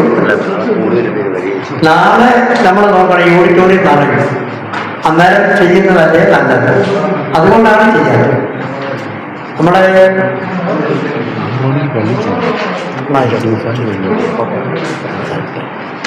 അതുകൊണ്ടാണ് ചെയ്യാത്ത. ആർക്കെങ്കിലും വല്ല പറയാനുണ്ട്? ഇപ്പൊ പറയാൻ വേണമെന്ന് ഇത്രയും പേരുണ്ട്. ആരും പരിചയപ്പെടാനാണ്. ഡിസംബറാണ് നാളെ നമുക്ക് ഇഷ്ടം പോലെ സമയം. അതായത് നാളെ നമ്മൾ അത് പോരാത്തതിന് നമുക്ക് ഈ ഒരു കാര്യം പറഞ്ഞാൽ നമുക്ക് ഈ മാർഗനിർദ്ദേശം തന്നെ നമുക്ക് ജയിച്ചു വെക്കാറുണ്ട്. ഇവിടെ ഇരിക്കുന്നവർ കുറച്ച് സമയം വേണ്ട. അതിന് പാട്ടോ കൂട്ടോ ആഹാരം കഴിക്കുന്നു. പവർ ടൈമിങ് എല്ലാവരും പോത്തിരി സാറേ. കുറച്ചൊരു ഇവിടെ ഉള്ളവരുണ്ട് താമസിക്കുന്നവരുണ്ട്. പാട്ടോ പരിപാടിയൊക്കെ. ഹലോ, അതുപോലെ ചകച്ചേരി ഒരു പ്രധാനപ്പെട്ട കാര്യമുണ്ട്. നമ്മുടെ നാളെ ചർച്ച നയിക്കാനായിട്ട് നമ്മുടെ ഹയർ സെക്രട്ടറി ഡയറക്ടർ നമ്മുടെ ജെയിംസ് ഇതിക്കുള്ള തന്നെ വേണ്ടത്. അദ്ദേഹത്തിൻ്റെതായ ഐഡിയ ഉണ്ട്. അദ്ദേഹം നമുക്ക് നാളെ ചർച്ച ഫലപ്രദമായിട്ട് തന്നെ നടക്കട്ടെ. നമുക്ക് ചുമ്മാ നടത്താൻ പോകരുത്. നമുക്ക് ഈ നിവേദനം ഉൾപ്പെടെ കൊടുത്തേ പറ്റും. എന്താണ് നമ്മൾ കൊടുക്കുന്നത്, എന്ത് അംഗീകരിക്കും നമ്മൾ അറിയണം. അതല്ലാതെ ചുമ്മാ നമ്മള് ക്യാമ്പ് നടത്തിയിട്ട് ആഹാരം കഴിച്ചു പോയി എന്ന് പറയാൻ ഇടവരുത്. അതുകൊണ്ട് ഇവിടെ കൂടിയിരിക്കുന്നവര് ഇച്ചിരി ഒന്നില്ലെങ്കിൽ പോലെ പാട്ടോ വല്ലതും ആഹാരം കഴിക്കാനൊരു 10-20 മിനിറ്റ് പാട്ടോ വല്ലതും പാടാൻ തയ്യാറുണ്ടെങ്കിൽ സന്തോഷം. ആർക്കെങ്കിലും ഉണ്ടോ പറയാം പാടാനോ വല്ലതും? തീർച്ചയായും ഞാൻ റെഡിയാണ്. ജെയിംസ് ജോസഫ് എന്നാണ്. എൻ്റെ നാട് കൈപ്പുഴയാണ്. കൈപ്പുഴ എന്ന് പറയുന്നത് മാന്നാനം, അതിരപ്പുഴ മാന്നാനം ഒക്കെ അടുത്തുള്ള ഒരു ചെറിയ ഗ്രാമമാണ് കൈപ്പുഴ. അപ്പോൾ ഞാൻ സ്കൂളിൽ പഠിക്കുന്ന കാലത്ത് 8ാം ക്ലാസ്സിൽ പഠിക്കുമ്പോഴാണ് ബാലജനസഖ്യവുമായിട്ട് ആദ്യമായി ബന്ധപ്പെടുന്നത്. അന്ന് മനോരമയിൽ ഒരു തവണ ഒരു ദിവസം ഒരു വാർത്ത വായിച്ചു. അഖില കേരള ഇന്റർ സ്കൂൾ പ്രസംഗ മത്സരം 1ാം സമ്മാനം അഖിലേന്ത്യാ പര്യടനം എന്നുള്ള തലക്കെട്ടുള്ള ഒരു വാർത്ത. 8ാം ക്ലാസ് പഠിക്കുമ്പോൾ അന്ന് എല്ലാ വീട്ടിലൊന്നും പത്രമൊന്നുമില്ല. എൻ്റെ വീട്ടിലൊന്നും പത്രം വരുന്നില്ല. അടുത്ത വീട്ടിൽ പോയാണ് വായിക്കുന്നത്. നമ്മുടെ വീട്ടിലന്ന് സ്ട്രീറ്റ് ലൈറ്റും പോലും ഇല്ലാത്ത കാലമാണ്. ബസ്സൊന്നുമില്ല. അങ്ങനെയൊക്കെയുള്ള വളരെ പിന്നോക്ക ഗ്രാമം. ഇത് കണ്ട ഉടനെ എനിക്ക് ഇന്ത്യ മുഴുവൻ കാണാൻ അവസരം കൊടുക്കുന്ന ഒരു മത്സരം കണ്ടപ്പോൾ എനിക്ക് എന്തോ ഒരു പെട്ടെന്ന് എനിക്ക് തോന്നിയത് ഒരു നല്ല കാര്യമാണല്ലോ. അപ്പോൾ ഞാൻ സ്കൂൾ ഹെഡ്മാസ്റ്ററോട് പറഞ്ഞു ഇങ്ങനെ സംഗതിയുണ്ട്. അപ്പോൾ അന്ന് സ്കൂളിൽ ആദ്യം പ്രസംഗ മത്സരം നടത്തി 1ാം സമ്മാനം കിട്ടുന്ന ആളുകളെ ഡിസ്ട്രിക്ട് മത്സരത്തിനായിരിക്കും. എല്ലാ സ്കൂളുകളിൽ നിന്നും വരുന്നവർ ഡിസ്ട്രിക്ട് ലെവലിൽ മത്സരിച്ച് 1ഉം 2ഉം സമ്മാനം ജില്ലയിൽ എത്തുന്നവര് അന്ന് 9 ജില്ലകളാണ്. അപ്പോൾ 9 2 18 പേര് സംസ്ഥാന തലത്തിൽ മത്സരിക്കും. സംസ്ഥാന തലത്തിൽ 1ഉം 2ഉം സമ്മാനങ്ങൾ നേടുന്നവരെ മനോരമയുടെ ചെലവിൽ അഖിലേന്ത്യാ പര്യടനം നയിക്കും. ഇതാണ് ഞാൻ ഈ വായിക്കുന്ന സമയത്ത് 4ാമത്തെ മത്സരമാണ്. അതിന് 3 നടന്നിട്ടുണ്ട്. ഈ 3 തവണ നടന്നപ്പോൾ 1ഉം 2ഉം സമ്മാനങ്ങൾ സംസ്ഥാനത്ത് നിന്ന് കിട്ടിയവര് അഖിലേന്ത്യാ പര്യടനത്തിന് പോകാൻ പിള്ളേരായതുകൊണ്ട് അവർക്ക് മടിയാണെങ്കിൽ പോയില്ല. അവർക്ക് അതിന് പകരം 600 രൂപ വീതം കാഷ് അവാർഡ് കൊടുത്താണ് അവസാനം. അന്ന് 600 രൂപ വലിയ എമൗണ്ടാണ്, വലിയ തുകയാണ് ഇതൊക്കെ. ഞാൻ പറയുന്നത് 1962 കാര്യങ്ങൾ. പക്ഷേ എങ്കിലും എനിക്ക് ഇതുകൊണ്ട് താല്പര്യം തോന്നി. കാരണം ഞാൻ മത്സരത്തിൽ പങ്കെടുക്കാൻ നമ്മുടെ ഹെഡ്മാസ്റ്റർ പോയി കണ്ട് പറഞ്ഞു, അച്ഛൻ പറഞ്ഞു നീ പോയി മത്സരിച്ചു. ഞാൻ ജില്ലയിൽ മത്സരത്തിന് വന്നു. അപ്പോൾ അന്ന് എൻ്റെ ഫാദർ ഫോറസ്റ്റ് ഡിപ്പാർട്ട്മെന്റ് ഫോറസ്റ്റ് കോളേജിൽ അന്ന് കോയമ്പത്തൂർ പഠിക്കുന്ന ട്രെയിനിങ് നടത്തിക്കൊണ്ടിരിക്കുന്നതാണ്. അപ്പോൾ എനിക്ക് എല്ലാ ദിവസവും ഇത് പഠിക്കാൻ വേണ്ടി ഓരോ പ്രസംഗങ്ങൾ 5 മിനിറ്റാണ് വേണ്ടതൊക്കെ പറഞ്ഞിട്ടില്ല. 5 മിനിറ്റ് പ്രസംഗങ്ങൾ കുറേ എണ്ണ എഴുതി അയച്ചു തന്നുണ്ട്. 10-30 പ്രസംഗം എനിക്ക് പോയി പോസ്റ്റ് അയച്ചു. ഇതെല്ലാം കാണാപ്പാടം പഠിച്ചിട്ടാണ് ഞാൻ ഈ മത്സരത്തിന് വന്നത്. അത് ഞാൻ പുറത്തൊന്നും പോയിട്ടില്ല, കൈപ്പിടിക്ക് പുറത്ത് പോയിട്ടേ ഇല്ല. അന്ന് മത്സരിക്കാനായിട്ട് ഇവിടെ നമ്മുടെ കോട്ടയത്തെ YMCA ഹാളിലാണ് മത്സരം. അവിടെ മത്സരിക്കുമ്പോൾ കഥ പറയുക എന്നിട്ട് പറയുകയാണ് കേട്ടോ, സമയമുള്ളതുകൊണ്ട്. അന്ന് ജഡ്ജിമാരായിട്ടിരിക്കുന്നത് പിന്നീട് സുപ്രീം കോടതി ചീഫ് ജസ്റ്റിസായ KT തോമസ് ആണ്. അദ്ദേഹം വക്കീലാണ്, KT തോമസ്. പിന്നെ അന്ന് വാണക്കുറ്റി എന്ന് പറഞ്ഞ മലയാള പത്രത്തിൽ, പിന്നെ ബാബു ചങ്ങന്നൂർ മനോരമ എഡിറ്റർ, 3 പേരുമാണ്. ഇതൊക്കെ പിന്നീട് മനസ്സിലാക്കുന്നത്, എനിക്കൊന്നും അറിഞ്ഞുകൂടാ. അവരാണ് ജഡ്ജിമാർ. അപ്പോൾ ഇവർ 5 മിനിറ്റ് സമയത്തേക്ക് പ്രിപ്പയർ ചെയ്യാൻ വേണ്ടി ഒരു മുറി കൊണ്ടുവരുത്തിയിട്ട് സ്ലിപ്പ് തരും മത്സരത്തിനുള്ള വിഷയം സ്വഭാവ രൂപീകരണം ഒരു വിഷയം. ഈ സ്വഭാവ രൂപീകരണം എന്നുള്ള ഒരു വിഷയം വെച്ച് തന്നെ പപ്പ എനിക്ക് പ്രസംഗം എഴുതുന്നത് കാണാപ്പാടം പഠിച്ചു വെച്ചിട്ടുണ്ട്. അപ്പോൾ ഞാൻ പിന്നെ അത് തന്നെ വന്നെന്ന് ഒരു തട്ട് തട്ടി. എന്തായാലും ജയിക്കുമെന്ന് അങ്ങനെ ഞാൻ വിചാരമില്ല, ആദ്യമായിട്ടില്ല ഇങ്ങനെ വരുന്നത്. പക്ഷെ റിസൾട്ട് പറഞ്ഞപ്പോഴത്തേക്ക് 1ാം സമ്മാനം ജെയിംസ് ജോസഫ് എന്ന് കേട്ടപ്പോഴത്തേക്ക് ഞാനങ്ങ് അത്ഭുതപ്പെട്ടു, ഇങ്ങനെ ഒരു സംഭവം. അപ്പോൾ എന്തായാലും അന്ന് അതാണ് എൻ്റെ തുടക്കം. ബാലയൻസംഖ്യമായിട്ടുള്ള എൻ്റെ ആദ്യത്തെ എൻകൗണ്ടർ അതാണ്. പിന്നെ അന്ന് സംസ്ഥാന തലത്തിൽ മത്സരിച്ച് കിട്ടിയില്ല. അടുത്ത വർഷം 9ാം ക്ലാസ് പഠിക്കുമ്പോഴും ജില്ലയിൽ വന്ന് മത്സരിച്ച് 2ാം സമ്മാനമായി പോയി, സ്റ്റേറ്റ് കിട്ടിയില്ല. 3ാം അപ്പോഴൊക്കെ ഒരു പെൺപിള്ളേരെന്നെ തോപ്പിച്ചുകൊണ്ടിരുന്നത് കേട്ടോ. 1ാം സമ്മാനം അവരുടെ പേരൊക്കെ എനിക്കിപ്പോഴും ഓർമ്മയുണ്ട്, ആളുകളെ പറയുന്നില്ല. 3ാം തവണ 10ാം ക്ലാസ്സിൽ പഠിക്കുമ്പോൾ ജില്ലയിലെ 1ാം സമ്മാനം കിട്ടി. സ്റ്റേറ്റിലെ ഈ 18 പേര് മത്സരിച്ചപ്പോൾ അതിൽ 1ാം സമ്മാനം കിട്ടി. അങ്ങനെ അഖിലേന്ത്യാ പര്യടനത്തിന് അർഹനായി. പക്ഷെ എൻ്റെ കൂടെ സെക്കൻഡ് പ്രൈസ് കിട്ടിയ ആളിന് പര്യടനത്തിന് പോകാൻ താല്പര്യമില്ല, കാശ് കിട്ടിയാണ്. അപ്പം പല കൈമറ്റ്സ് പറഞ്ഞ് 1 വർഷം വെയിറ്റ് ചെയ്യുക, അടുത്ത വർഷം കിട്ടുന്ന ആളുടെ കൂടെ അയക്കാമെന്ന്. രണ്ടാമത് അടുത്ത വർഷം കിട്ടിയ ആളിനും പോകണ്ട, ടൂറിന് പോകണ്ട. 100 രൂപ വാങ്ങിച്ച് അവരും പോയി. അപ്പോൾ എൻ്റെ ഫാദർ പറഞ്ഞു എന്തായാലും നീ പോയിട്ടോ. അപ്പോൾ അങ്ങനെ ഞാൻ ഡിഗ്രിക്ക് പഠിക്കുമ്പോൾ ഈ അഖിലേന്ത്യാ പര്യടനത്തിന് പോയി. അഖിലേന്ത്യാ പര്യടനം അന്ന് 1 മാസത്തെ പര്യടനമായിരുന്നു. നമ്മളിവിടുന്ന് കൊച്ചിയിൽ നിന്ന് മദ്രാസിൽ നിന്ന് ഡൽഹി, ആഗ്ര, ബോംബെ, ബാംഗ്ലൂർ, മൈസൂർ, ഊട്ടി ഇങ്ങനെ കറങ്ങി വരികയാണ്. എല്ലാ സ്ഥലത്തും ചെല്ലുമ്പോൾ അവിടുത്തെ മനോരമയിലോ ബന്ധപ്പെട്ട ഏതെങ്കിലുമൊക്കെ ഗസ്റ്റ് ഹൗസിൽ നമ്മൾ താമസിക്കുന്നു.